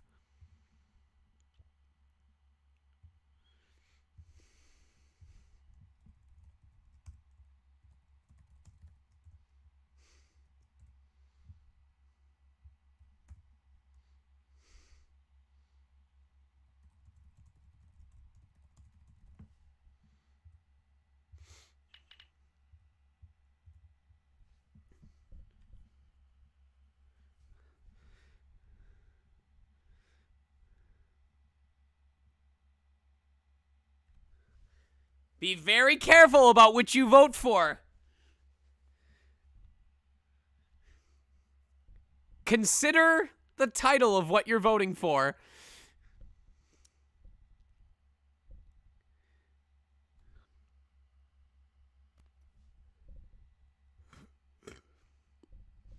Oh, I know you're gonna fuck it up. That way it's entertaining for me, too.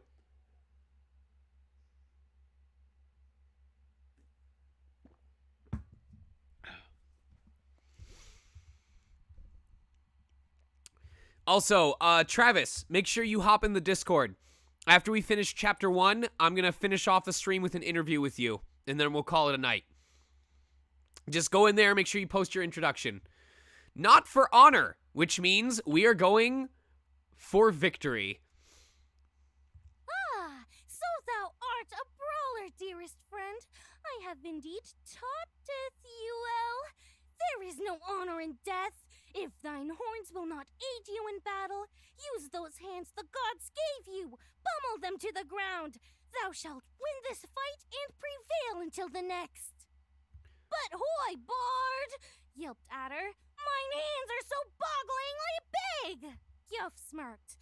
All the better to swat their faces away. What up, Milena? If they trieth to thrust towards thee with their large horns, thou shalt only need to slap them into the ground. Stand victorious over those who would hurt you, mine Adder. Slap!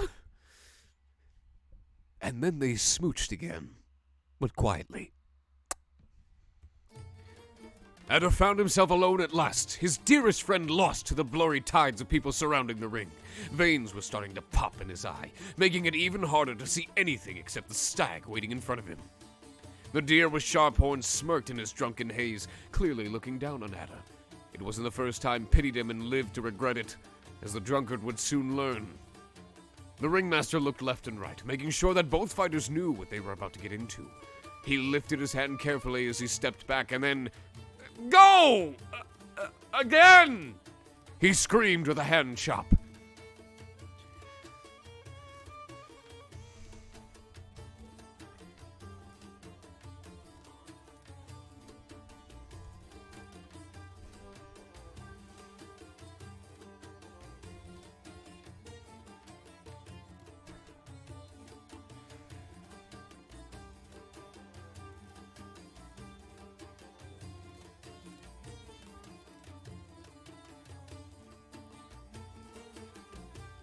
This is fun. I don't know what's the correct amount of time to wait.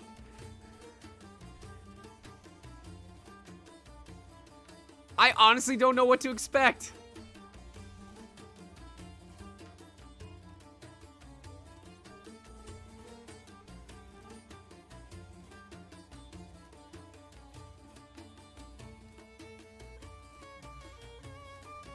There needs to be a kiss option, you're right.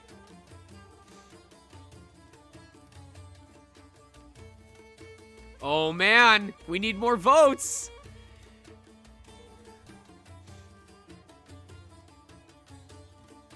You guys are horrible. All right, first vote.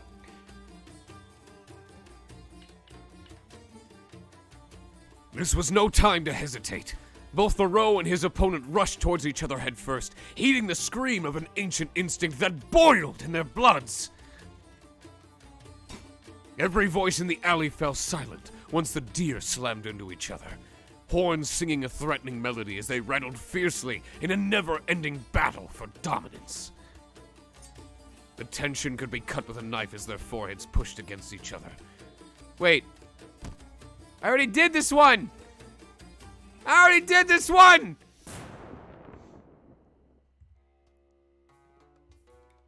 We already kind of established that rushing in wouldn't be the smartest choice for long-necked shorthorns, Lynn.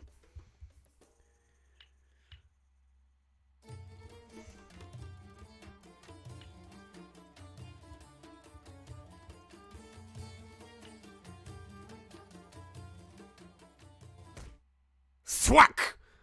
Adder spun on the tip of his hooves and struck his opponent with such force that he swat him straight into the ground. And you may think, wow, that's kind of anticlimactic. But it was everything but for Adder. Everything but.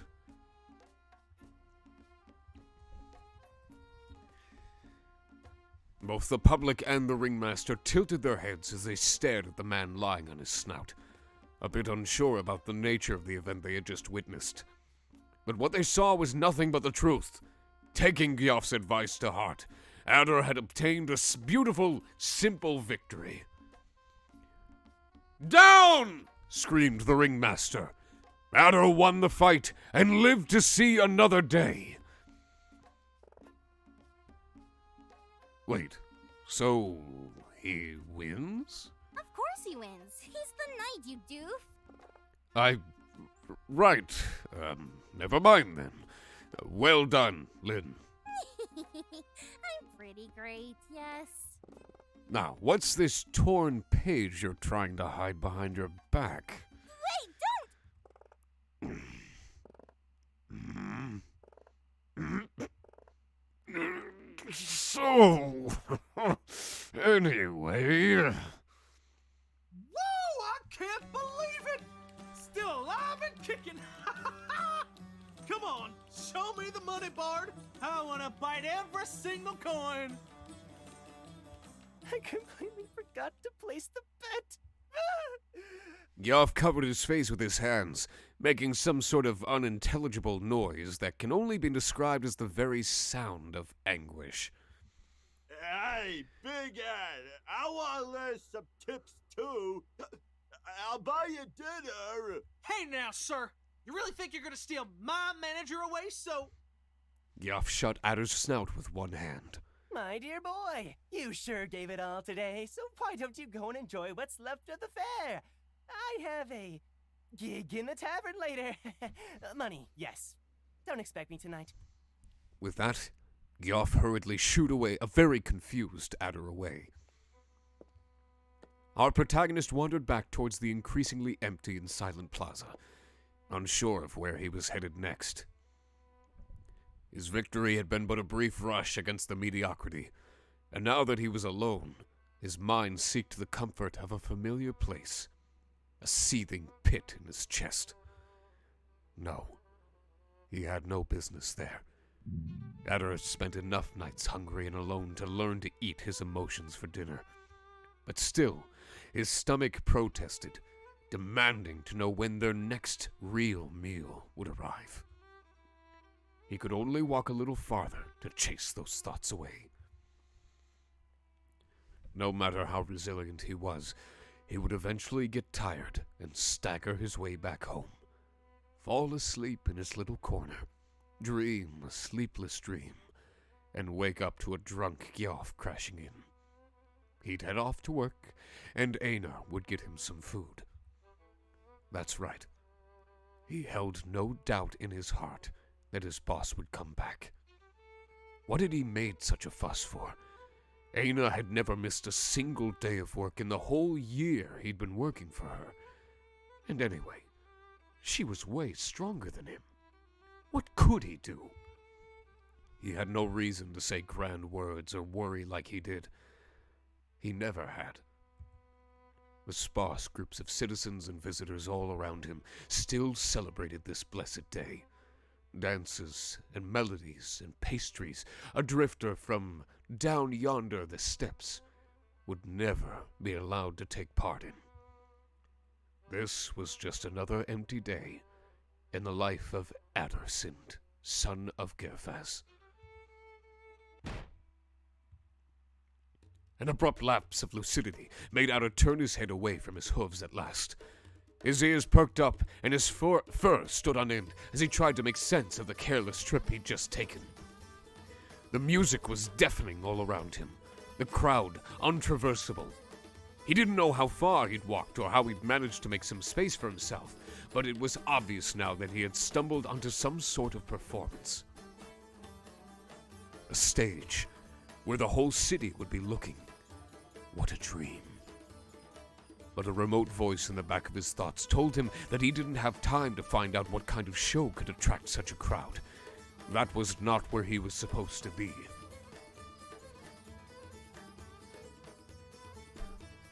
He knew his gut hadn't been lying to him when he caught sight of a small, flickering light coming from a discreet tent around which the crowd seemed to be oddly absent.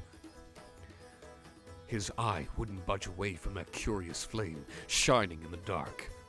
He sensed its offer, warm and loud.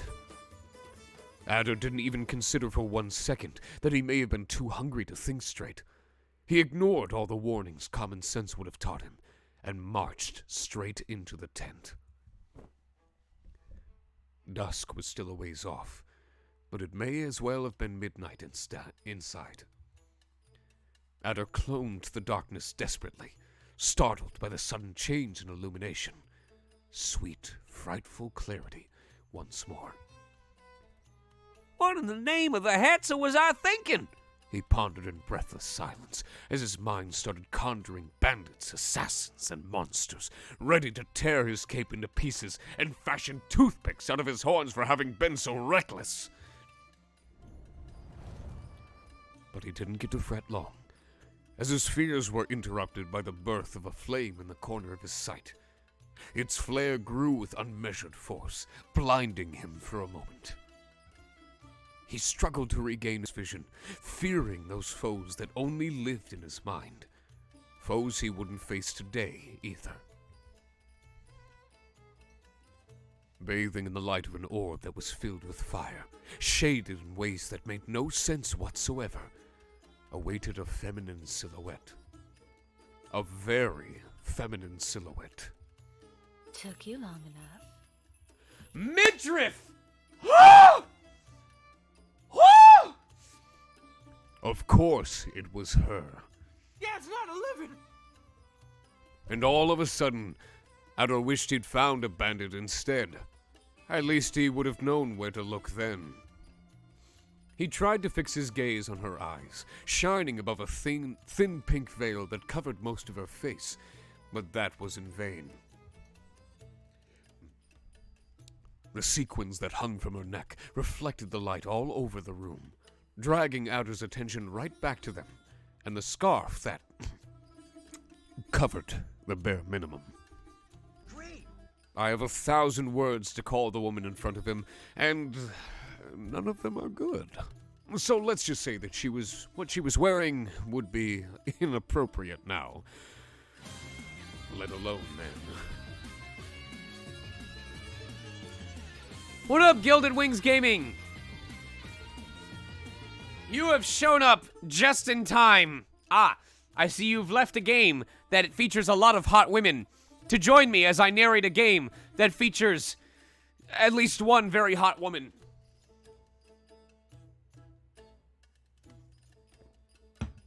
What up, Yuri? Don't just stand there. Take a seat.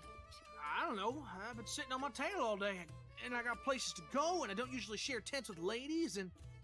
Judging by her glare, she wasn't going to take no for an answer. What am I saying? It'd have been mighty ugly of me to reject an invitation.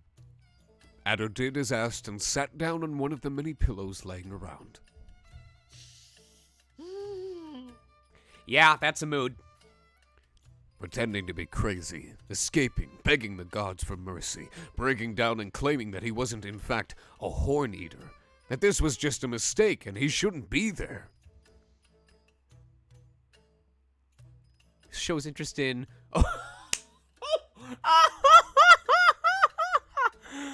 I'll let you read that. Oh.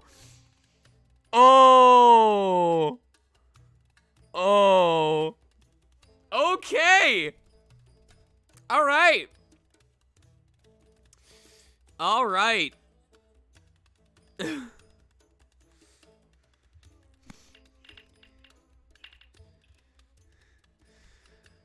Oh my God.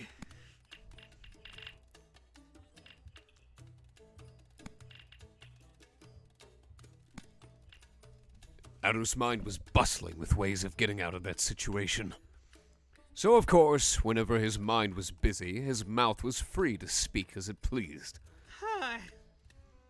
He spoke with a voice more akin to that of a fawn whose antlers are just beginning to sprout than that of a fully grown deer.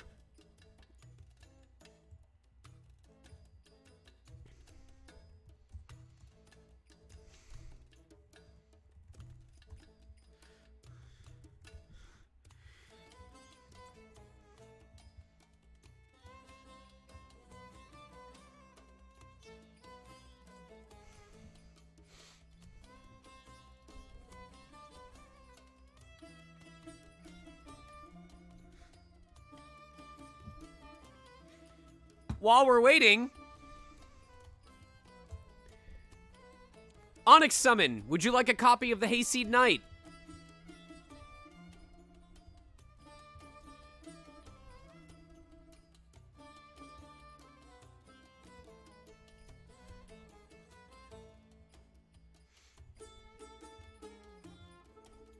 Onyx Summon, going once.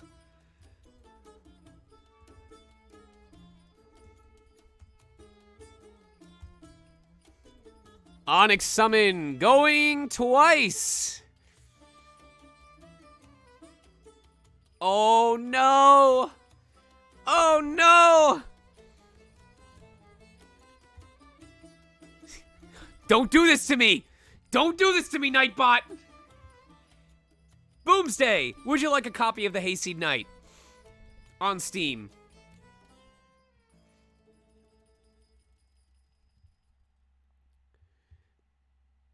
You don't have a PC. Oh no. Kitsy Fluffs, would you like a copy of the Hayseed Knight?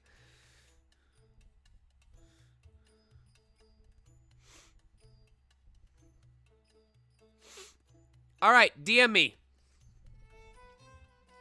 I'm Anderson, son of Gerfath, the buck who farms the highest hill in my village, Ravina Otis. So, here and there, just about everywhere. folks know me as Adder of the Upper Field. That's nice. Ain't it? It better be, 'cause it's a lie, ma'am. They call me Long Neck Shorthorns, or Adder Shovel Hands, or sometimes even Adder Shoe Face. A mocking chuckle stabbed Adder's heart. Feeling even more self-conscious than he thought he was capable of, he held onto his hooves and fixed his gaze on the ground, screaming inside as his face burned. So it wasn't the contusion after all, huh? You're just like that. Like what now? Funny. Funny? Me? Not one bit, ma'am. I ain't got a funny bone in my body. Doc and I ain't ever seen worse jokes than Adder scenes. Hold up. Didn't that sound like a poem just now? Well, darn. A poem ain't nothing but a dull song, Mr. Bard always says so. I'd hate to bore a fine lady such as yourself, so I better get... Bore me? Please. With hands like those, you wouldn't look out of place in a traveling circus, or in some lord's court, if you're any good at juggling. In fact, I know a certain gazelle in dire need of entertainment. What do you say? One word from Jasif, and you will be working in a palace tonight. Adder couldn't quite figure out if that was meant to be an insult or a compliment, but he was quick to decide that it was better to work for someone that didn't talk than someone that talked about herself in third person. I think I'm gonna pass for now, but I'll holler at you next time I'm fresh out of pride, ma'am. A deep silence filled the tent. Adder cursed his luck and his good manners. He wanted to run away and hide, fearing that he'd otherwise commit a big mistake. The kind of mistake that would get him called a horn-eater for the rest of his life. Well then, it was sure nice to see you again, but... Would you like to know your fortune? Why she got them thick hips, though? Her stomach's here, her waist is over here. Boy! Adder turned on his heel, desperate to find out if her offer was indeed true. There was nothing that betrayed a lie in her words, nor in her eyes. Whoa! You're one of those gazelle fortune tellers? For real? Let's just say they looked rather different back in Adder's town. Well, slap my head and call me silly. I got you pegged all wrong, ma'am. Darn right I'd love to hear it. Oh, hold up. I lost my bag of coins. I ain't got a single Doru on me, so... Dorume, ameno, Adder scenes, Dorume. Something flew into the ground, right beside Adder's foot. My bag? You dropped it right after you crashed the first time. I meant to give it back, but since you were so bent on running through that wall... You didn't steal from it, did you? Steal what? It's just filled with rivets. Aha! That means you opened it! So much for wanting to see you again. That was all. You can go now if you want. A punch to the gut would have hurt Adder infinitely less than her words. What am I doing? He thought to himself, biting the inside of his cheek. No mere thief would have returned his bag, and, sad as that was, no other person had ever gone so far for him. And so he sat down once more, looking at the finely yet scarcely dressed woman in front of him with a mix of embarrassment, naivete, and just plain fear. I don't suppose you accept rivets as payment. That would depend on what you're paying for. Getting my fortune told? Just keep them. Jasif rested her arms over the crystal orb, leaning closer to Adder. All right! Can you look into the ball thing and tell me how my ma and pa are doing? Did any of my little bros get married yet? The only thing denser than my hands is my hand! That's cute, but it's a reading glass, not a magic mirror. Right. How about the weather? Can you give them good harvests? Listen, man, do you see the top of his head? He is the least horny deer in this game. Take your prayers to the temple. Oh, darn, that won't do either. Alrighty then, how about me? What do you see in this buck's future? Your future? Why would you want to know anything about that? Life would be boring if you knew what waits around every corner. I'll read your past and justify your present. But I already know those things. I don't. Her blue eyes spoke like an insinuating whisper. Her fingers walked over the cobblestone ground, headed towards Adder's own hands, as her face got ever so close. For example, we could talk about why you did what you did for me then, and figure out what I could do to return the favor now. Why is the music getting louder? The sequins that hung from her sash rang as they hit the ground, reminding him once more of her less than modest clothing. But no, she was no doe! I gotta insist, ma'am, that you definitely got the wrong bucket. But even if I ever did anything nice for you in my life, a simple thanks is more than enough payment. I guess you could use a reminder too. The soothsayer made no attempt to conceal her disappointment, much like no one ever made any attempt to explain to her what coming on too strong means. With apparent tedium, she grabbed the crystal orb and put it right between her face and Adder's. This time she had no more pretensions than merely watching him. Oh fire, tell me the secrets in the... Holy Saint, Holy Spirit, tell of this dear. He's so dense, he doesn't know that I want him. Yada yada, stuff and bazaktet. I don't feel like switching languages now. Her complete lack of professionalism made Adder feel, for once, at ease. After all, what would he do if he was indeed in front of a Sethi? One of those heinous Barhan wizards from far back in time. Cry? Beg? Try to escape? Wait, those were things he'd already thought of doing. As Adder was considering the subtle differences in the fears he felt when talking to a girl and imagining being burnt to a crisp by a witch, she watched him. And she kept watching. And then she watched some more. The gazelle lifted her head from behind the glass as she squinted her eyes into fine lines. Whatever she was looking for, she couldn't find. But she still ducked behind the orb once more, hoping to reach some kind of conclusion. Focused with such intensity that her eyebrows could have split her forehead in two, and she wouldn't have noticed, Jasif pressed her mouth to one side, wiggled her nose, and opened her eyes so wide at him that Adder couldn't help but laugh. Shush, it's easier with two. She mumbled the last part to herself, but Adder was sure that she'd said eyes. Oh, what's that? You ain't never done it with a one-eyed deer before? Adder pressed his lips together like he wanted to make them disappear. Jasif merely rose an eyebrow. His accidental innuendo made him begin shaking from horns to hooves once more. Screw this. Ah, that's what I think you're trying to do, ma'am. She pushed the orb away with an exasperated sigh. Before Adder knew what was going on, his face was in her hands, and her face right in front of his. I need to find out if it was you after all. Stay still. Wait. A drum beat in his ears. That was Adder's heartbeat as she stared at him so intently. There was a lump in his throat. He did his best not to tremble. His eye began feeling heavy, though he tried to hold her gaze. She was muttering something, words about his past. But her voice became obscured by the noise of the bells, the crackling of the fire, the sound of her own eyelashes batting against each other. It's really too sodding late to be dealing with pests like you. And yet, here we are, wasting my time and yours. Hey, what's that supposed to... Adder's complaint vanished at spear point.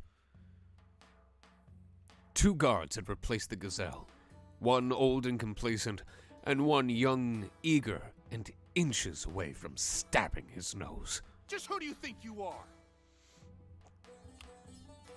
I believe these are... I don't know. Oh, there we go. Griffin Poitou, or Poitou? Griffin Poitou is the young guard, and D. Tyler Fultz is the old guard. So there's Griffin. Who do you think I am? That was Jasif's voice. But as much as he tried to find her, Adder couldn't see her. In fact, he couldn't even move at all. What? fall for your bar and mind tricks, Gazelle. I don't care if you're Hayseed or a Jasud. Only nobles are allowed to walk the royal pathway. No exceptions. Adder felt a lump in his throat as he unwillingly looked over the railings that he was leaning against. I don't suppose you expect me to jump off the bridge. The younger guard opened his mouth to reply, but his partner cut in line. Can't you see that you're scaring her, you dimwit? Take a step back! What? But she's trespassing. The younger guard got smacked in the head for his efforts. Settle down, boy! You forgot to clean your ears this morning or what? She said she's Jasif. Jasif! This girl's far more than nobility, see? She's a queen. The queen of the desert rose, no less. Now that's what I call a fancy title. Call it whatever you please. It won't change the fact I am the one and only Jasif, and you are a dear with good taste. You must have heard my name in 100 whispers. So, just imagine how terribly worried Miss Rochelle will be if her favorite girl doesn't make it home before dawn. Liar! There's no way the Desert Rose would have someone like you! Your kin shouldn't even be outside after curfew! My kin?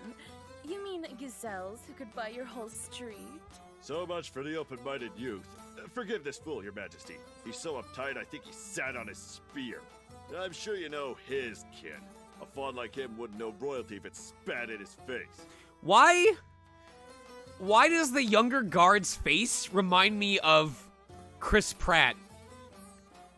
Or Owen Wilson? It's Owen Wilson! He looks like Owen Wilson!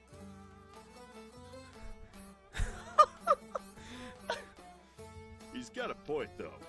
Any gazelle could sneak up here and say she's a queen because she's the daughter of a goat with a bald spot on her head. You understand, right? We can't just take your word for it. Nothing personal, of course. It's just common sense. Or should I say, Dowen Wilson? Here's a thought. Why don't you sway us with a little dance? I'm sure that Jasif would do anything for her subjects. What are you saying, you numbskull? We're on duty, and she's not even a... three's sake! We should just drag her to the dungeon and end this nonsense! Yeah, spare me the lecture, kid. Hey, do one of those bar-in dance things. That'll shut him right up. You know, the one with the fire and the bells and the... The older guard cupped his chest and pretended to dance as he cackled, much to the revulsion of everyone involved. Adder could feel the tip of his tongue scraping against his teeth, far smaller and more well-aligned than he ever remembered them being. His patience was growing worryingly thin. I could dance for you, if you don't mind having an early cremation. Huh? Was that a threat just now? Not at all. I'm just pointing out that I'm not dressed for the occasion. It would be a pity if your face was to catch fire and your skin burst into flames, turning your bones to charcoal inside your blazing corpse while your ashes moldered up here. Just because I didn't have a fireproof shirt. Right. Well, it doesn't look like you have any other way to prove your words, Your Majesty. I suppose I don't, but I bet my good friend Illigrab could find a way to prove them for me. And walk you all the way across the city on the off chance we find that fidget arse of a tree sitting at his desk? We don't get paid that much, little lady. A victorious smile crossed Adder's face. An opening, at last. I understand now. A discount isn't even remotely enough to cover the entrance cost of the Desert Rose on a poor, hard-working guard's salary. And that's not even adding the price of my performances. The old guard's eyes shot open as he felt a few coins slipping into his hand. Don't worry. I'm sure there's some places down the street that are better suited to your taste. He remained transfixed by the money a moment longer, until something seemed to click in his head all of a sudden. Who do you take me for, scamp? We are honor-bound city guards. We won't get buffed by the likes of you. What? Come on! This was more than enough last time. Why isn't it working now? The guards didn't react to that sentence at all. It was like they hadn't heard her, when Jasif's voice sounded loud and clear in Adder's ears. That thought passed as soon as it came. The quick, anxious looks the old guard was directing at his partner became the new focus of Adder's attention. The moment they locked eyes, the answer he'd been looking for became evident. Of course.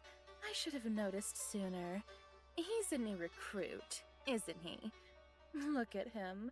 So eager and uptight. So focused on proving his worth to the captain. So predictable. You couldn't possibly trust someone like him with a bribe. He's too different from your old partner. But you couldn't trust that one either, could you? No, he knew too much. And he wasn't half as jaded as you are. His heart wasn't really in it. Aha, I see. You had a feeling he would end up going after you. So, you sold him out first. That's why he's here. How did you? What? So she's telling the truth? You take bribes? No, well, maybe if it's enough. I mean, come on. It's just a goddamned bridge. What's it matter if we let rich people in at this point? They're no different from nobles.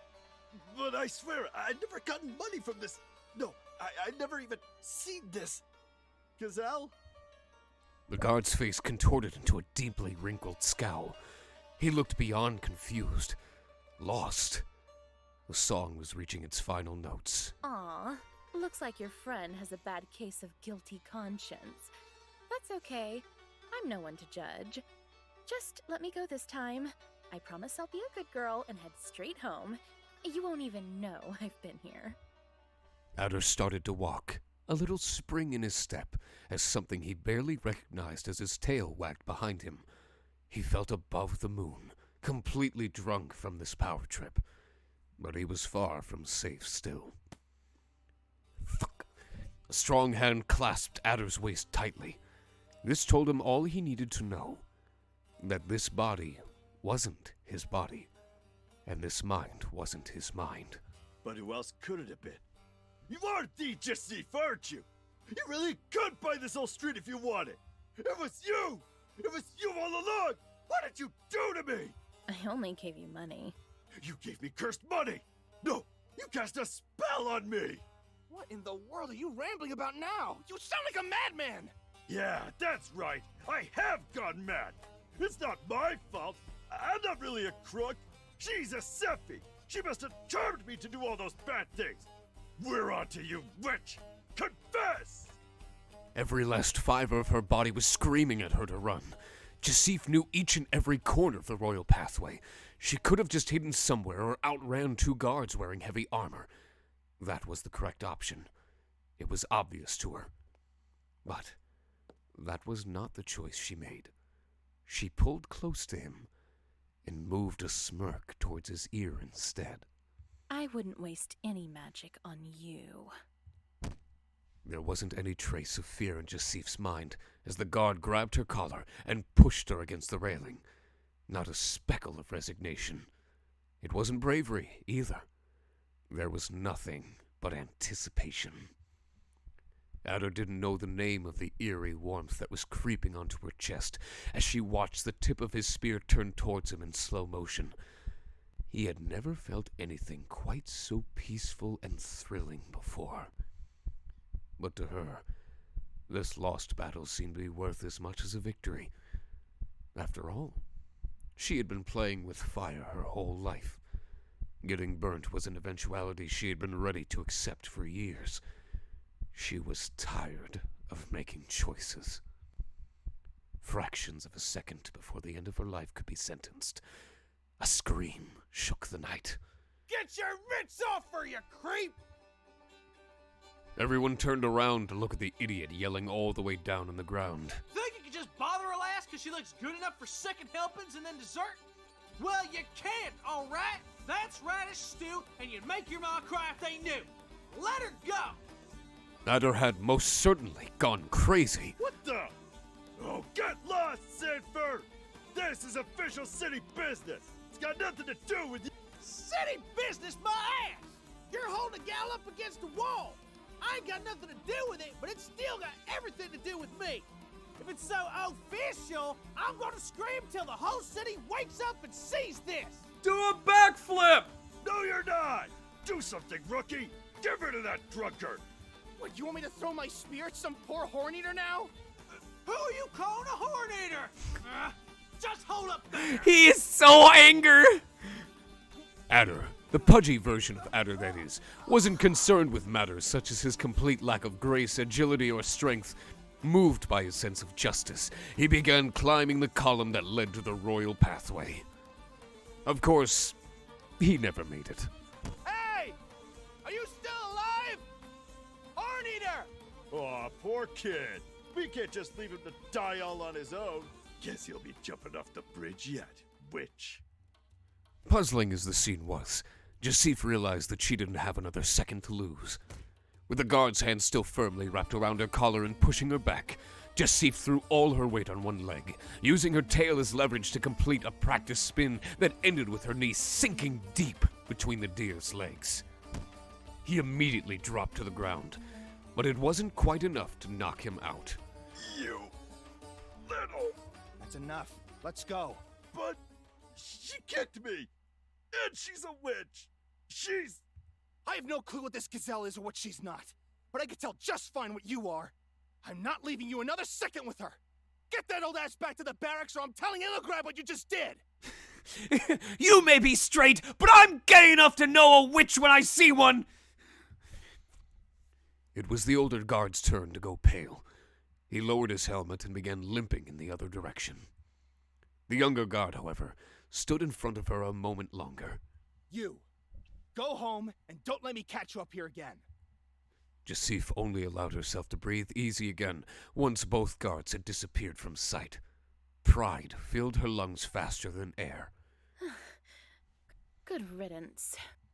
She wasn't quite out of the woods yet, but she decided to savor this victory. A moment of peace, which Jasif took to look over the railings one last time. Her wannabe savior now lay unconscious on the ground after hitting his head during the fall. And, in spite of how miserable the scene was, Adder could feel a smile forming on her face.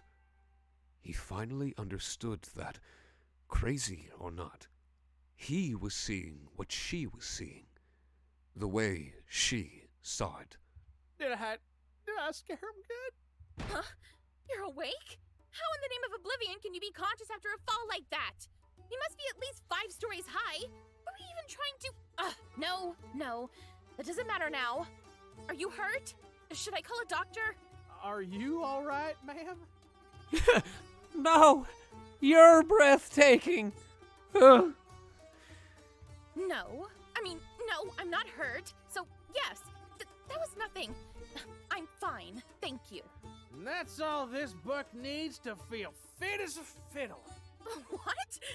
No, I'm rather certain that's not how bodies work. Oh, no, ma'am. You're thinking normal deer. I'm something else entirely. Drunk is what you must be. I sure hope not.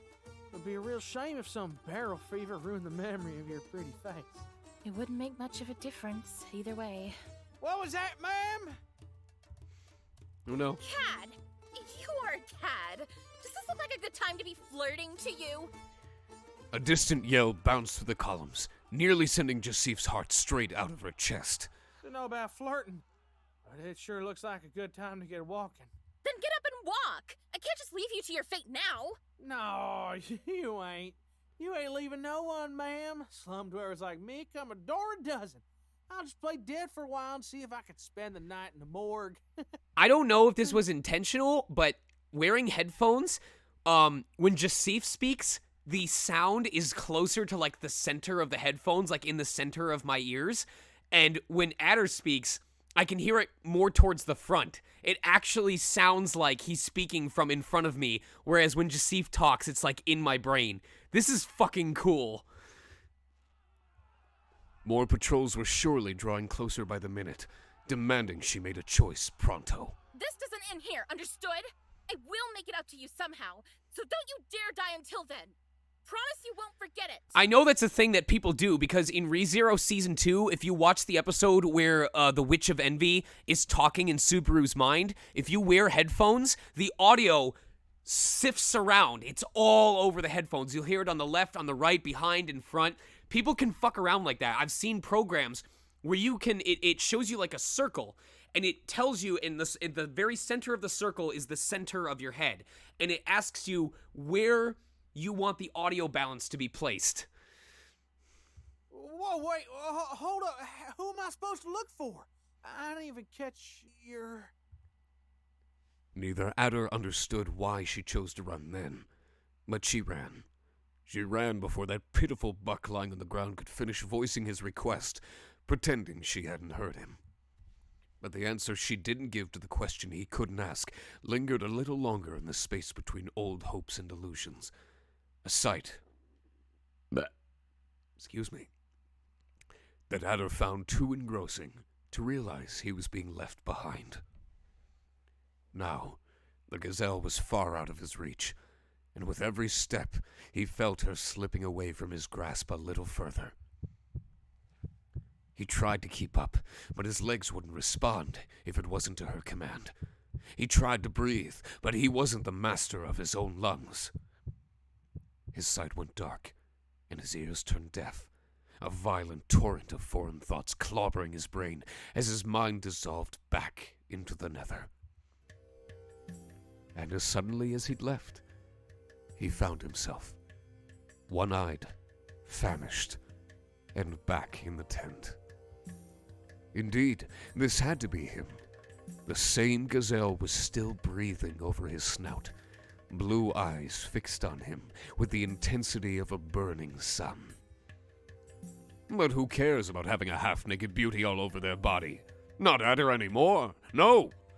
A million questions filled his mind. Was that the real life? Was that just fantasy? Were any more of his memories slipping through the many cracks in his flogged skull? Or had starvation finally started to take a toll upon his very brain?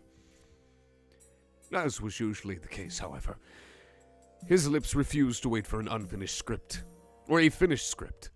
They raced past Adder's mind, offering an answer to the only question he had never even asked.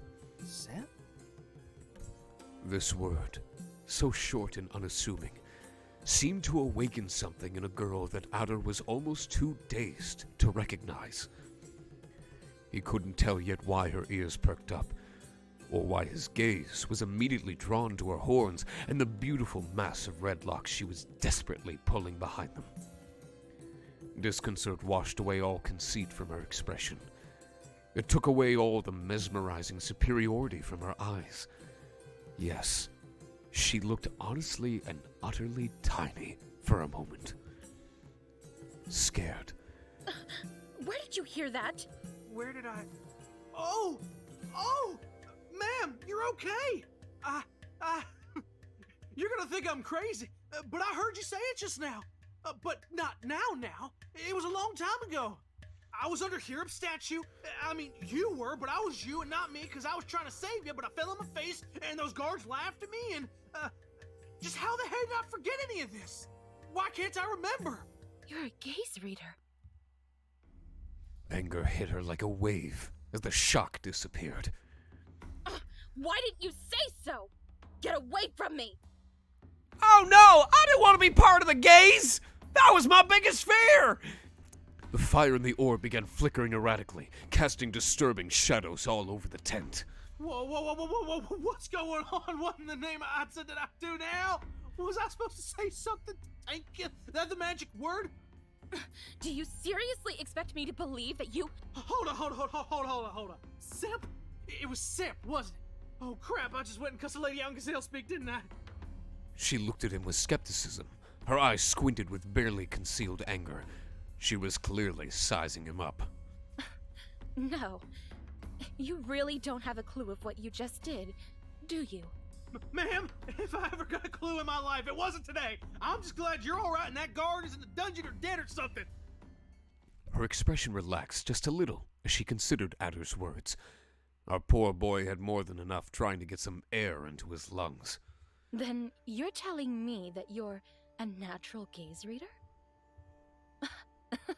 Do you even understand what this means? Do I have to say yes or no to get out of here alive? A small chuckle erased all the tension from her face. Ada felt even more confused upon seeing this. I was trying to read your gaze, but you read mine instead. It's called gaze because we invented it. So, it's true what they say about yellow deer.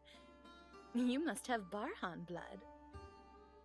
Adder would have normally disputed the last affirmation. Roe deer took pride in being real deer. No gazelle blood at all. Nope, 100% deer with does that don't have horns. With those. This was clearly not the moment nor the company to say that. In Sirnar, please. You read my mind. Say what? I think I'm not the funny one here, Missy. The gazelle seemed way too amused with this development. No, it makes so much sense. I was wondering why you spent so much time looking at my face. Hear me out. I'm sure you've always been really good at getting people's feelings, but not smart enough to actually understand them. Mood! You're like some kind of savant hick. That's hilarious. A wrinkle formed over Adder's snout. That was quite enough. My name is Adder, not Hick, Miss Sepp. Now why'd you go hiding such a cute little name, I wonder? Her face went back to being little more than a pretension of grandeur, but she held the fire close to her.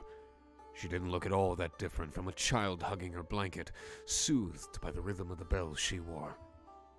Adder couldn't help but notice that her alarming clothing didn't even bother him anymore. It's just a stupid nickname someone gave me. I hadn't heard it in years. They call me Jasif now. Jasif. As that disgusting guard well said, that was no average name, and much less for a Barhan. Ain't that something like Queen in Gazelle speak? Bazaktet. And yes, that's a valid translation. Do you have any qualms about it? Adder did not have any qualms per se, nor any remote idea what the word meant to begin with, but he certainly had opinions on her supposed royalty.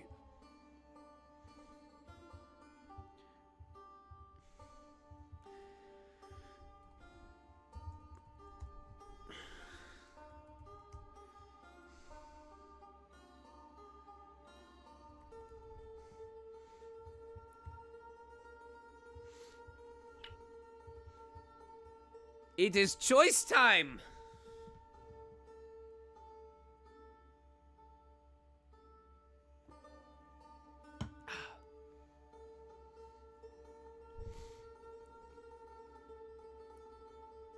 Chance time!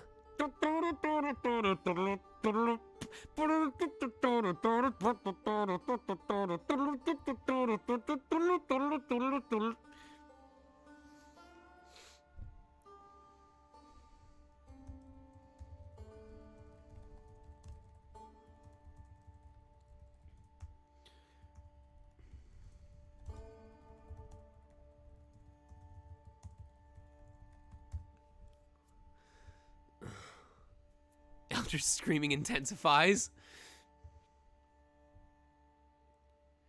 Oh, we going sass! Here we go! I don't know what that word means, but I like Sepp better. Sepp. Do not call me that. It's just a stupid... Butt! Look at that butt! Look at that hand! Look at that butt! Perfect ship! Sepp. Do not call me that. It's just a stupid... Calling yourself queen is a whole lot sillier, Sepp. You being real sassy for someone within butt smacking distance. Sepp's lip trembled in anger, but Adder just shrugged. That's what she got for picking on him. The redhead tensed her whole body, and when she was about to reply, she decided, instead, to just look away. Are you all right? She turned her face sharply towards his. There was something different in the way she was looking at him. Adder, right? That's me. He took a hand to his heart and bowed his head as an instinctive greeting, accidentally clashing his horns against hers. He was surprised to find out that, somehow, that was a lot less gross than he thought it'd be. And he didn't know how to feel about this appreciation. Didn't you want to know your future? Then listen closely. Oh, boy! She put her mouth right next to his ear and whispered, You're coming with me tonight. Where? You really are one of a kind. Come to the Desert Rose when the lights are all out. My room is on the first floor, but climbing there should be easier than climbing the bridge at the very least. Wait, climb? Room? There you go saying weird stuff again. I'm not a thief, and I'm not a hoarding... Thank you. Without previous warning, the fire in the orb extinguished, leaving the room in total darkness. Adder didn't even have time to feel alarmed. He felt her hands on the back of his head, and next he knew, her lips were over his. His mind shut up completely. Wait. I fucking hate you. Thank you for the follow. See you later. He couldn't even stop to consider how he felt about that before the kiss was over. With his mind still in a daze, he got up and turned around to leave. For a few moments, he stood frozen outside the tent, merely appreciating the cool dusk breeze on his fur. By the time his thoughts began making any sense, he was already running home at full speed, crying disconsolately about the realization that he was, in fact, a horn eater. Let's take a break here. I want to review what you've written so far. What, you don't trust my writing skills? No, obviously. Feels good to be loved. It really does. So, Adder was a gaze reader, just like me. Yes. And he really was intercepted in the end, which explains a few things. A few? If Adder and Girlfred had an unlikely yet alluring, brief, intense romantic involvement, how would it have been called? Gitter? Adith? Pandering. Then I guess the only question I've got left is this going anywhere at all? Huh? What do you mean? You've learned a lot about your beloved knight already, haven't you? Yeah, sure. Don't take me wrong. I like your take on the story so far. I just can't figure out how any of this leads to him becoming a knight, much less the knight. Patience, little Nashcab. All shall be revealed. Like your major crush on Seth? What? You can put all the words you want in Adder's mouth. I know an obsession when I see one. Go get your eyes checked then! I'm gonna go back and count how many times you've mentioned her butt. No, I just... That's it! You're not hearing another word about her! What? Boo! This is a biased recount. I'm calling Radish Stew on this. I never claimed to be objective, you tiny insurgent. It's my story, and I'll share it however I see fit. Unbelievable! You are silencing the very truth you champion! Whatever shall become of Adder's story if you bear Rebus of the Booty? There are more characters in this story, you know. Were you in love with them too? Okay, I'll take that as yes!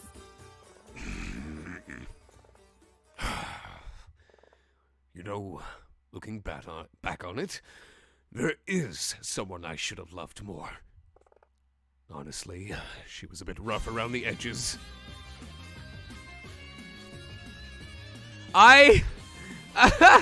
This had to be deliberate.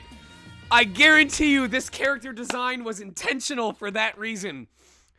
I'm just glad that I clearly paid attention where I was supposed to so that the story transitions were natural. Thank you. All this means is that as an actor, I'm very good at dissecting information and focusing on what's important. You're welcome. and she wasn't always the easiest kid to be around. But the reward for persevering by her side was the unwavering loyalty of an iron-hearted friend. Sounds like a nice girl. Oh, no, she was horrible, and I hate her. What? Chapter 2! All right.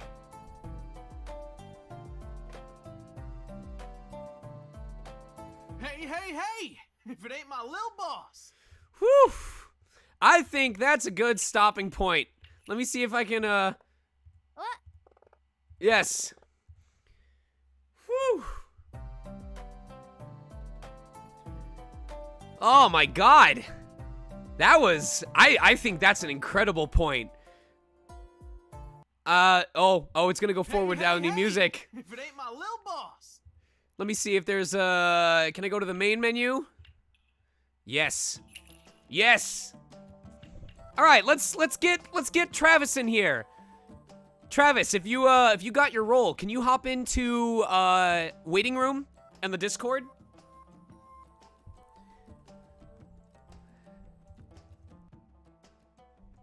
I forget what his name was. There he is. What up? Me. What up, my dude? How you doing? Pretty good. So, first question, did I do the narrator justice? 100%. I cannot believe that he got called out on the booty focus. Oh, that was hilarious. So, you said you were the voices of both the merchant and Ilkabad was his name? That's Illigrab Buntalos to you. I'm boy. sorry. I grab the buttocks. Right. That was the other character name. No, Boomsday. I was just narrating the narrator for the sake of this stream, but I'm actually not in this project. But that was going to be the first question I asked you.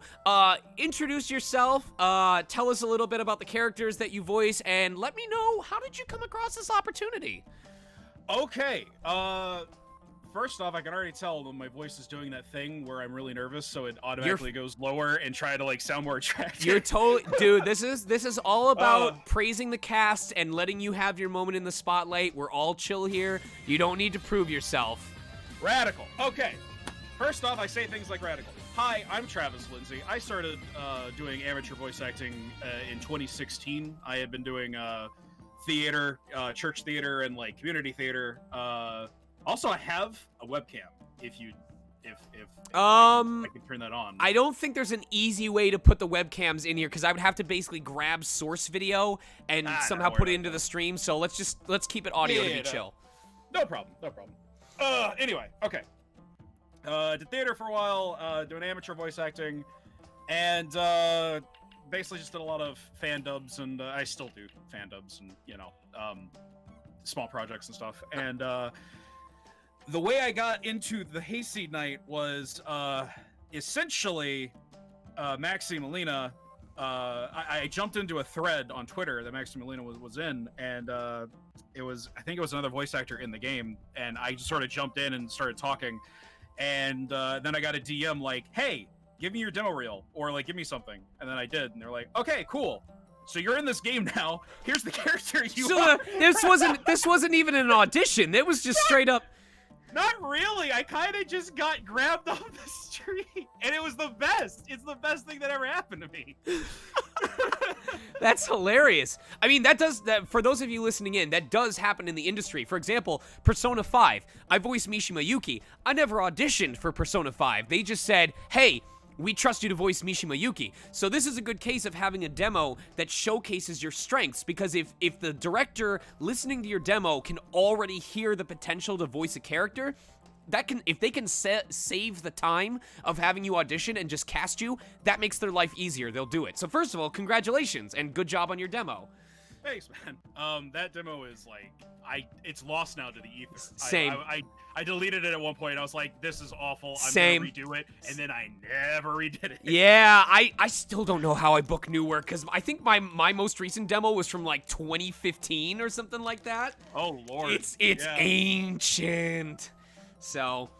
But yeah, I remember it was definitely Illigrab was like the one that I was like, they were like, "Hey, want you to be Illigrab. Please be Illigrab. I'm like, okay, here's my best shot, I guess. And like, honestly, I don't know how I kept the role. I think they just really liked me as Illigrab because I think I did pretty much everything in my power to like. Well, I'm not so glad that you can permanently add Desert Gunch to your portfolio.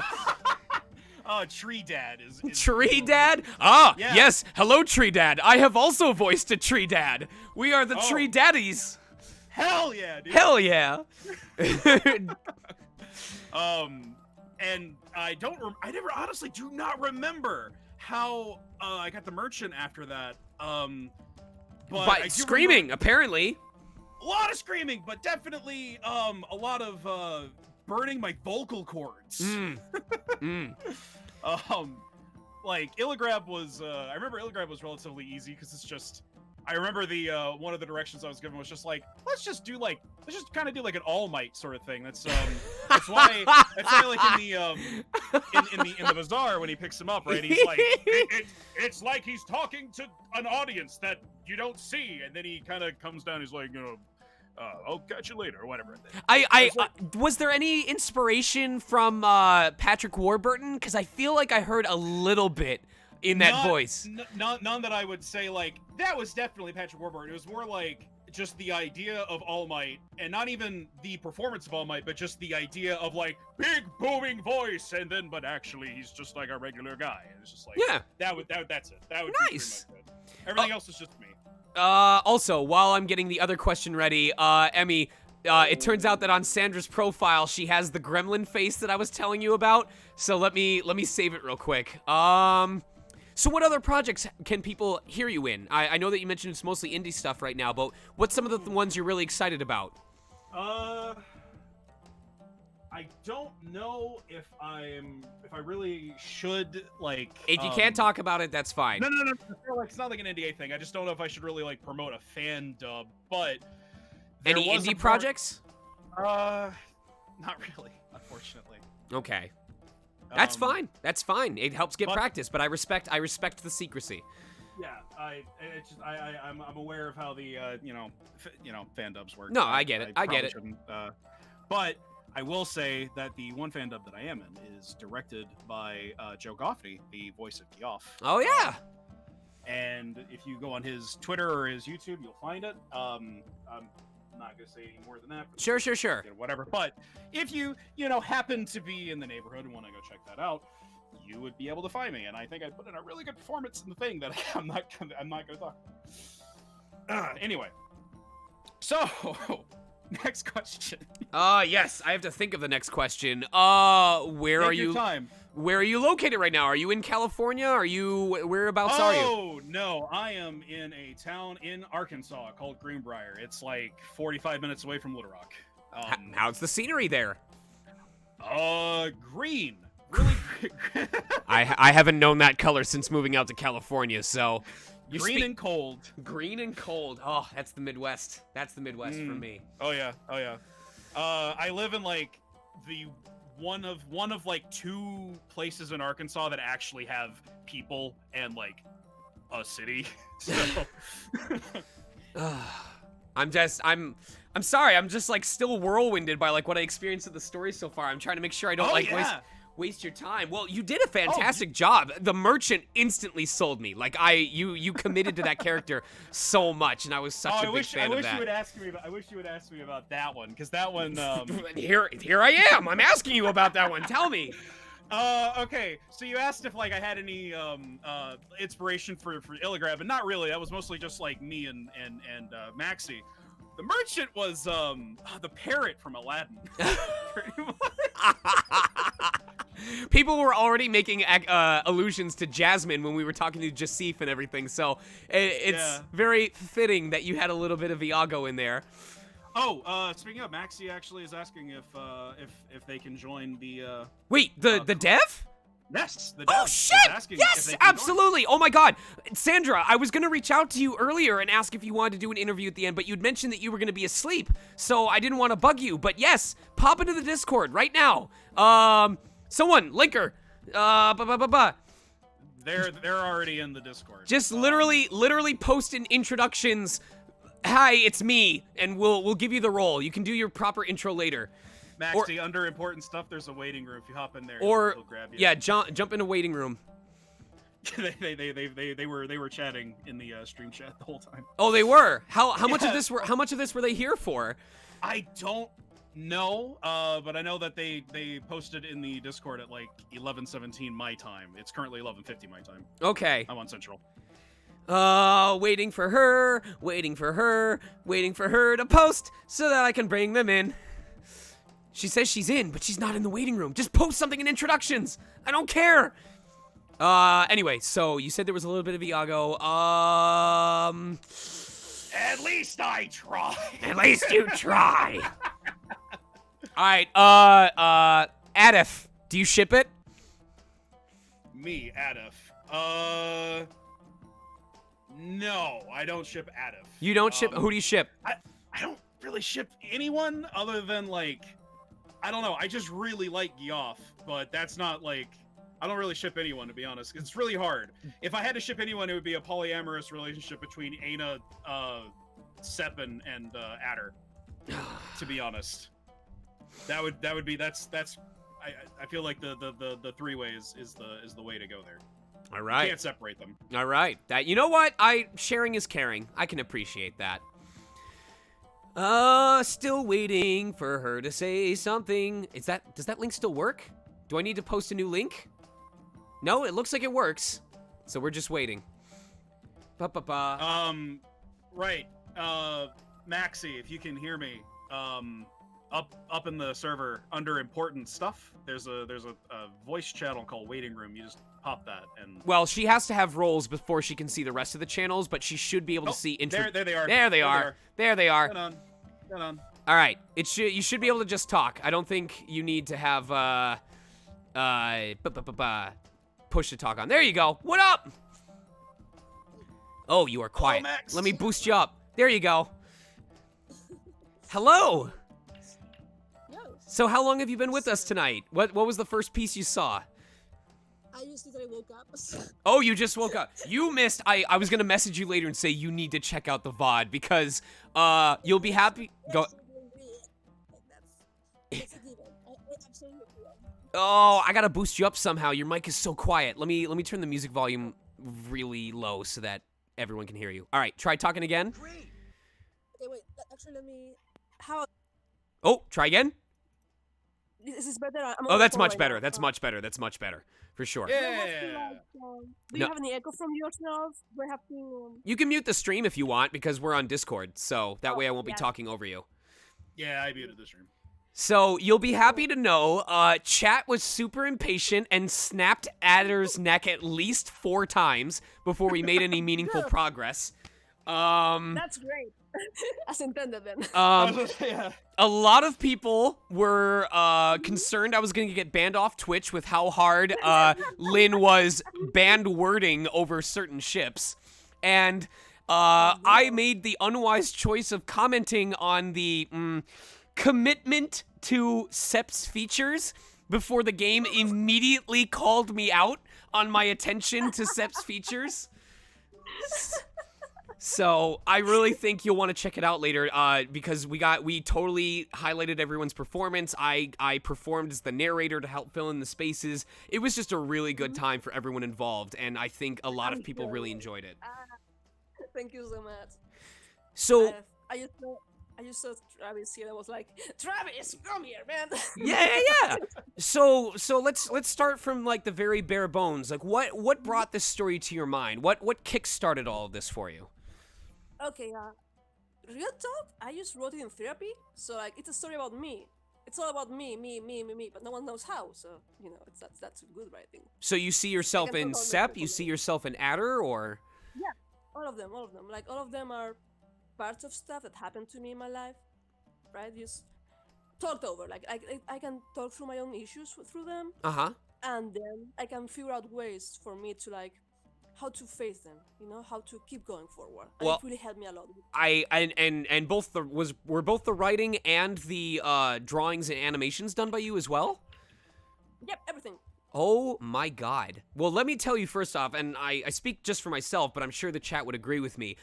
We were almost immediately enraptured by like just the small motions that character, because it's super easy for anyone to do a visual novel where the characters move forward to talk and then move back when they're not talking. But like the violent shuddering that Adder did and like the bouncing that he did, it really felt like the story was coming alive, and it added so much to the visual experience.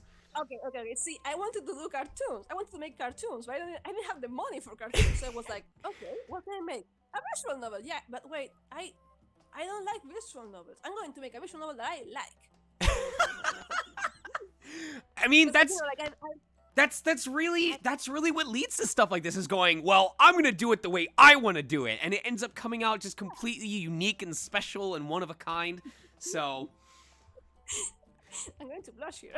I knew from the beginning that I wanted to support it. I'm the one who's bummed that I didn't have a chance to audition for it. I noticed that you had some threads that went up on Casting Call Club. Did you do mostly auditions for this, or did you do mostly scouting, like in the case of Travis? I only did scouting right at the beginning. I also did scouting for another character later on. The character played by Sapphire. Cassie, yes. I love her like since I was like 13, and I wanted her in, so I approached her like, "Can you please come with Oh, me?" that must have been a dream come true. Yes, it was. So Yeah. I know that you're. Go ahead. Sorry. No, go ahead. Go ahead. I talked over you. I was going to say like everyone else is cast. Like everyone else, my biggest intention from the beginning was giving newcoming actors a chance at having a high-profile, paid project in their careers, so they could have a boost for them, right? And a boost in confidence too. Oh, like I'm a voiceover director, right? So I want to give everyone a chance. Like just keep going up. You know what? I can. That makes so much sense all of a sudden. I was gonna say there were only a couple of names that I recognized the initial cast, but I've been enjoying everything that I've been hearing so far.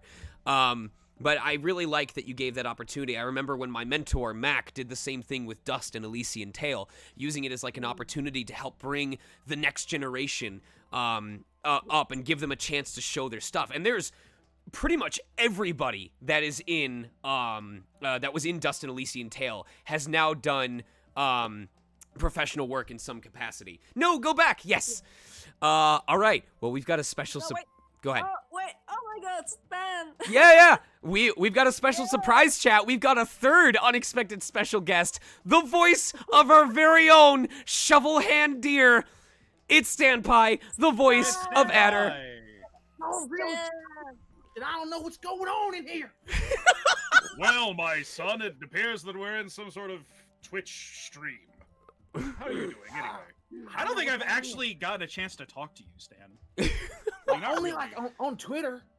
Yeah, pretty much it. A lot on Twitter. Hi, everybody. I've been really bad at introducing people to each other since like the very beginning. Like, if you go back to like 2017, May 2017, we used to play Overwatch and stuff. And then then it was like, yeah, we will play or something. Yeah, we never played again. So did you guys, were all these recordings done separately, like Sandra and the person that was recording, or did you guys ever do group recordings? And definitely in my case, it was one-on-one with, and live direction from across the world, so that was always fun. Yeah, same with me. We tried group once, but it was hell trying to get more than one person in. So it was right. Like, never mind. I just right. No, I understand that. What would you say, Standpie, was if you had to pick one line that you either like you loved the delivery or that's the line that stuck with you? What's the one that really made you go, I love the hell out of this character? Okay, so it's hard to answer that question because like there are a lot of them. I'm Carmine Fighter. I've heard that line so many times because that has always been like the kind of like the benchmark. One of those things where you're trying to get back into going into a voice you haven't done in a while, right? Because of the time between. So yeah, I'm Comrade Fighter. That's kind of like our go back. Listen to that. Okay, now come back, do that line. So that one's pretty often for me. But also, Well, I'm not gonna actually go there because you're not very far in the game. Okay. So, No spoilers. Yeah. I actually like when I first hired Stan, because Stan was a recast, right? Okay. Because I Yes. wanted to give I wanted to give Ada a whole makeover. Like Ada didn't used to look like that. Ada didn't used to talk like that. Ada didn't used to like anything like that. Right? Yeah. And when I heard Stan's audition, I was like, oh my god, I love his energy so much. Like he has this kind of ire to him, but also out of energy, and also like so many cool things. He sounds really dumb. I need him. if there's one word, energy. Yeah. Listen, there's a good thing about having one brain cell. It means I've got all this extra room for love. The himbo's prayer. Look. I have so many takes of Stan hitting the ceiling or punching the mic or whatever for getting so much into the. I gesticulate a lot, and I'm very physical, and I punched my microphone no less than 10 times in a single session. You know what, Stan? You and I are one of a kind, because way back when, in yonder year of 2007, I was doing a voice as Mega Man for this fan project, and my mentor was trying to coach me. He's like, listen, I need you to give more anger, like you're pounding your desk in anger. And so the next take I did, I slammed my fist into the desk as I was recording, and he went, no, metaphorically hit your desk. Not insertive. Dude, what's the weirdest one I've seen? Okay, my usual direction is kind of like, okay, can you give me more to this take? Up, down, up, down, up, down, up, down. Okay, you know what I mean? Up, down, up, down, up, down, up, down. And I'm like, and people are like, yes. Yes, sure, of course. Yeah. I've always been the opposite, because in my case, it's always the inverse of no, less growl. Right. That's always been our conflict, right? Because I get very visceral. Oh yeah, no, same with me too. Actually, with Illigrab, I think like 90% of my direction for Illigrab was just like, can you not be Solid Snake for like 5 minutes? Growl less. Okay, because like I have shorthands written down for everyone, because like it's usually years between the recordings. Right. And Stan's recording is, okay, I want you to sound really, really effing dumb. Like, you want me to sound effing dumb? Okay, I want to sound effing dumb. Like, for some reason, that was the one that clicked. Right. And I'm like, you're calling me dumb? And every time I tell him that, he goes to that. I'm like, okay, from there, you have to grow less. Growl less. Ugh. So, Sandra, I know that you're still working. That we've got the first 3 chapters out right now. I think you said there's 5 total in the game? There's 4 and an epilogue. Okay, right now. so are those going to contain all of the story you want to tell? Did you have additional plans for spin-offs or extra content for this? I have more plans, but they're secret for now. They're secret. Indie game? You know, like, Indie game? Indie game? RPG? If it was about me, the next game would be like a Fire Emblem kind of deal. With Yes, I would like to play as the fire spellcaster Sep, please. Please. You're not far off. You're not far off. Yeah, like you know, I've just worked with the resources I have, which aren't very many, because I've been working. I started THK when I messed up my wrist, because I've been working for Blizzard and for DC Comics for a while now. Oh, really? And yeah, I work for Blizzard. Nice. So thing is, like, I messed up my wrist. I had to quit doing art for that, so I started working as a voiceover director and an art director for that reason. Okay. And I was just working off, like I had like 3 months where I could do nothing because I didn't have a wrist. And I was we have friends in our Discord who have been through the same thing, so I know it all too well. Yeah, so like, I was like, what can I do? And like I was like, I want to make comic dubs, yay! So I approached the previous VA for Adder, Belzebub Rusap. And I approached Bell like, hey, can you voice this comic for me? And he was like, sure, yeah, can I announce that I'm Adder? And I'm like, announce? Sure. I didn't know anything about VA. I didn't know anything about VA. You've So, handled it like, really yeah, well. Like this, you've done really well with directing everyone in this game so far. Like Lynn's amazing, Adder's amazing. I don't think there's a single character. I'm saying this legitimately because I'm someone who can be very heavily critiquing of VO or will comment if he finds something funny. This is good. It's really good, Sandra. You've got good talent. You brought some great people on board. I am excited to see what the rest of this has to offer. I may actually ask chat if they want me to add this to my rotation and actually play through the rest of the game and make it one of the games that we finish on stream. I gotta that last minute casting that happened for the narrator was so good. You know what? I'm not gonna lie. I never feel entitled to anything. I'm not expecting anything. But I would be lying if I said there wasn't a part of me that was like, 1, I really hope Sandra listens to this VOD, and 2, I really hope she enjoys my performance, cause man, that'd be really great if she was like, he did pretty well. I should keep this in mind. Don't worry. There are new auditions coming in next chapter. All right. But Keep Keep me. their microphones tuned in. I'm going. Yeah. Oh yes. Okay. One second. I'm going to tell you like forewarning. I am obsessive with lines. These two can attest to that. Like I can be like, okay, can you give me more? Can you give me more of this specific? You're gonna mood sweat before before you're done. Oh, let me tell you. I'm not expecting anything, but let me tell you, I am the person who will refuse to move from a line until I feel like we've gotten exactly what we were looking for. Like that is the reason why I broke down crying because of Rivali during my first recording session. Oh no. You're gonna need to take off that sweater you're wearing because you're gonna be steamed by the time passion. you're done. Also, real quick, completely unrelated, best champion, just saying. Best champion or Bosa? Duh. No, Hestu. Yeah, It's Hestu. duh. It's Hestu. I learned a thing. I did cry when voicing Rivali Electro. I did. All right. Let me see. I'm gonna ask one more question of all of you. I don't want to keep people too late. I want to keep the hype going and give my last giveaway copy of the game. We've got 2 of them out so far, Sandra. They went to very loving homes. Yay. Let me see. One last question. Well, obviously, I'll have you guys, let me link your guys' Twitters real quick, or I can do it in the game as well. Actually, yeah, so let me see. Sandra, Fair warning, I tweet trash. everyone that has followed me on Twitter and Discord knows what to expect. Don't worry. There is no risk there. Where was our last person? We had Sandra. Oh, we can just go up here. Yeah, you can click the links. All right, so here's. I'll wait to link them until you guys are answering the question. It's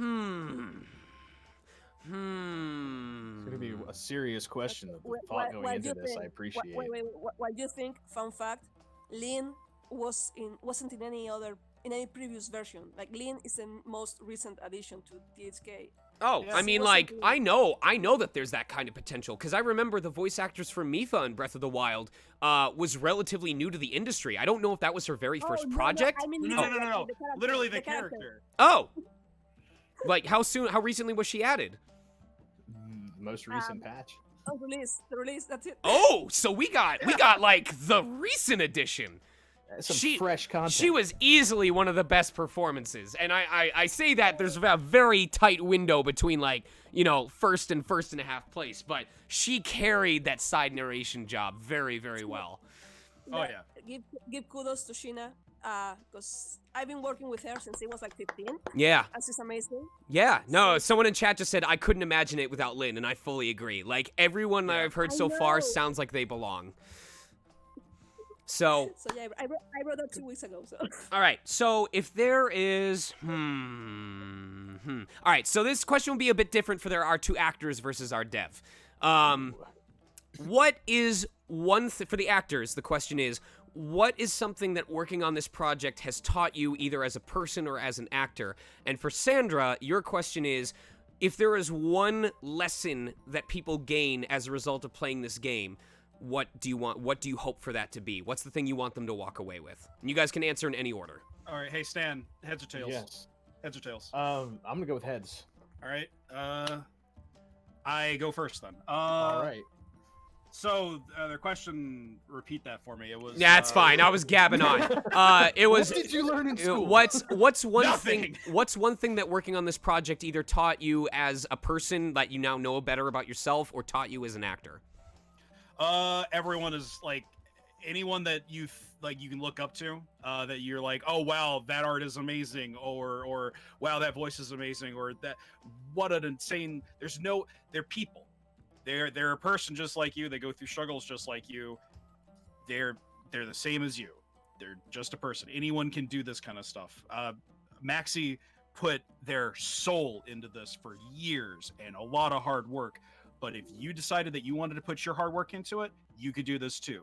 Yep. Nothing is out of your reach, is what I learned working on the Hayseed. That's a great mentality to have. Good, very good. Okay. So the first thing I learned, obviously, was new boxing techniques to how to hit a microphone. I've gotten very proficient. It's like a speed bag. But beyond that, honestly, it's there've been a lot of things that I would say, like, for me, this was definitely one of the biggest experiences to be a part of, and I really love this project. And I think just looking back from the very beginning, that it does not hurt to ask questions. Nope. And to really communicate with your director, because I think that's always kind of been the status quo. Even back when I auditioned, I mean, I had questions, and though it's not quite exactly the same as my audition, what ended up being the result was a byproduct of that back and forth. So it's not just, it's not a one-man show, even when you're the only person talking, because you do have somebody on the other side and working so like directly with such a passionate director is like one of the best experiences of this project. Who would have thought that asking a director to talk about their passion project would result in them like common sense. willingly talking about the thing that they've been slaving over for half a decade? Who would have thought? Sorry, quick question. Did they tell you about like how different their voices were at the beginning? No, they didn't. My idea for Illigrab was like the chillest streamer in the world, right? So at first when I got Travis in, who was a fantastic merchant right off the bat, right? Right. But Illigrab was kind of like this, and I was like, man. like, Travis, I want you to give me like, we have to figure out how to make it great. We have to figure out together. We have to make this character, right? Yeah. He's the kind of character who goes, hey, are you an Oasis? Because when I see you, I go, no way, sis. Pain. Unbelievable pain. And I can say it out loud now. Little tree hugging hippie that hugs himself, like. Someone's gotta love me. So for some reason we were like we want this to sound kind of like strong and cool, and I was like, I think this was the very first time I gave the direction up and down, because that's kind of like I said up and down a lot, up and down, up and down, up and down. Can confirm this is said a lot. I think that was the first time I said it, and we really hit it, like that kind of like, well, we found the thing, and I was so proud, and I can't stop telling everyone to go love Travis, because Travis needs more love. Right. Your love. Undoubtedly. More love. The stand, it was kind of like, what was it? I know the Karma Fighter line, the word was like, well, I'm a Karma Fighter. It had kind of like this kind of, how do I say this to you? This kind of sexiness to it. And it was like, huh. Nah, I didn't get the feeling that sexiness was a factor in this game at all. I just these characters, they could be great friends, but I didn't. What absolute chums. The Hayseed chums. Yeah. They are little pure love balls. I have never ever in my life said anything horny about them ever. Nope. Absolutely chase. No tweets. I don't think there's any tweets on your timeline that would get me a 3-day vacation from Twitch if I showed them here. Not a chance. I need to address the chat real quick, guys. Don't punch the microphone like me. That's not advice. Don't do. Listen. But if you do. All right. Before I let y'all go and we give some love to another voice actor, Sandra, what is your? I know it's not the one, but what is a big piece of advice that you want anyone that wants to create their own project like you did, or get into the industry like the actors did, what's the one thing many people might not be aware of that you want them to keep in mind that will help them succeed? You want to be friends with people.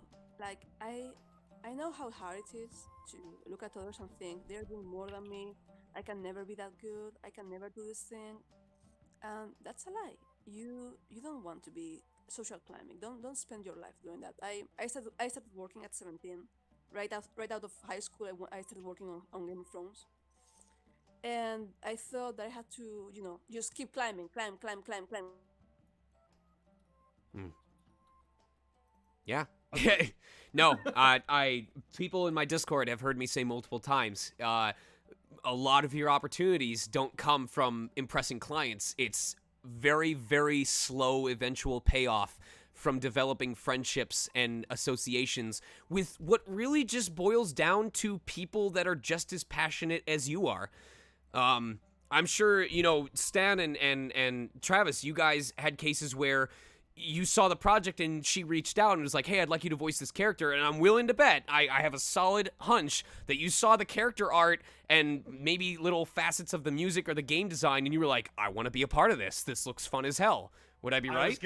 I was given Giant Tree Man, and I said, yes. Yes. And my go ahead. mine was very different. It was the recast, the casting call for Yeah. Adder. And so in my case, it felt like I was facing a mountain, and I had to climb said mountain alongside all the other actors who had the same hopes and ambitions. So, but I definitely wanted it. And again, I wasn't afraid to ask questions because I wanted it. Good. Very good. But I completely agree with what all three of them said. It's this industry is all about love and passion. Like, if you embrace the things that you're interested in and you seek out those people that have those same interests and those same passions, you guys can come together, and a lot of really good shit's gonna come out of it. So yes. Sandra, I'm very, very glad that you've been able to find the talent that you have. I'm glad that you've been able to find the people who have the same love of the world that you've created so far. And I definitely hope that you're able to get the attention that this game deserves. Not that you're even looking for, but that this game honestly has earned already. With that being said, I think it is a good time to call this. I'll let you get some proper rest if you want. We'll get our final winner in chat, and then we'll go show some love to Kovacs, to Michael Kovac. But thank you guys for making the time to join me tonight. I'm honestly genuine. No, trust me, you helped make like the final third of this stream 100% better than it would have been otherwise. Oh no!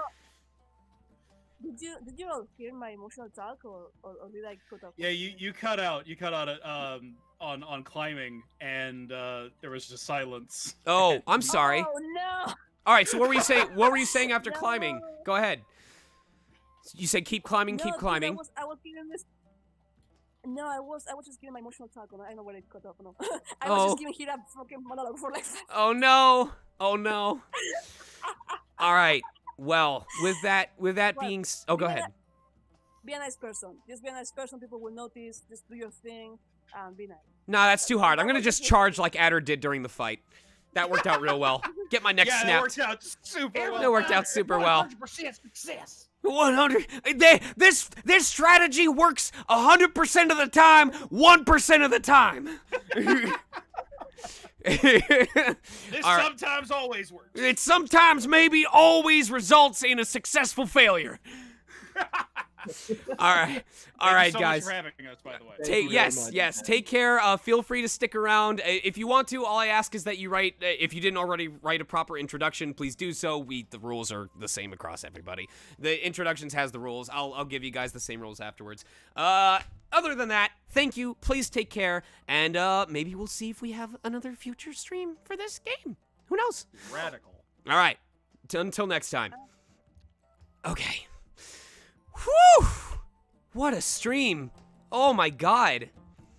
We got one last winner to pull.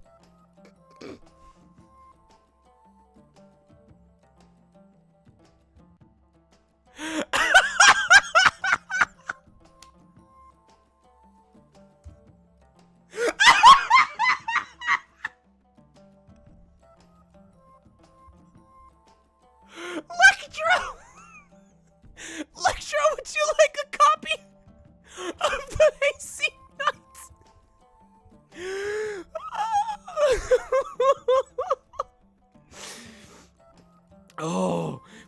DM me, Electro.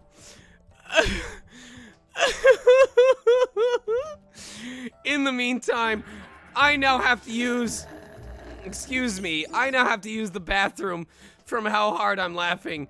We're gonna raid Michael Kovac. Kovac's VG.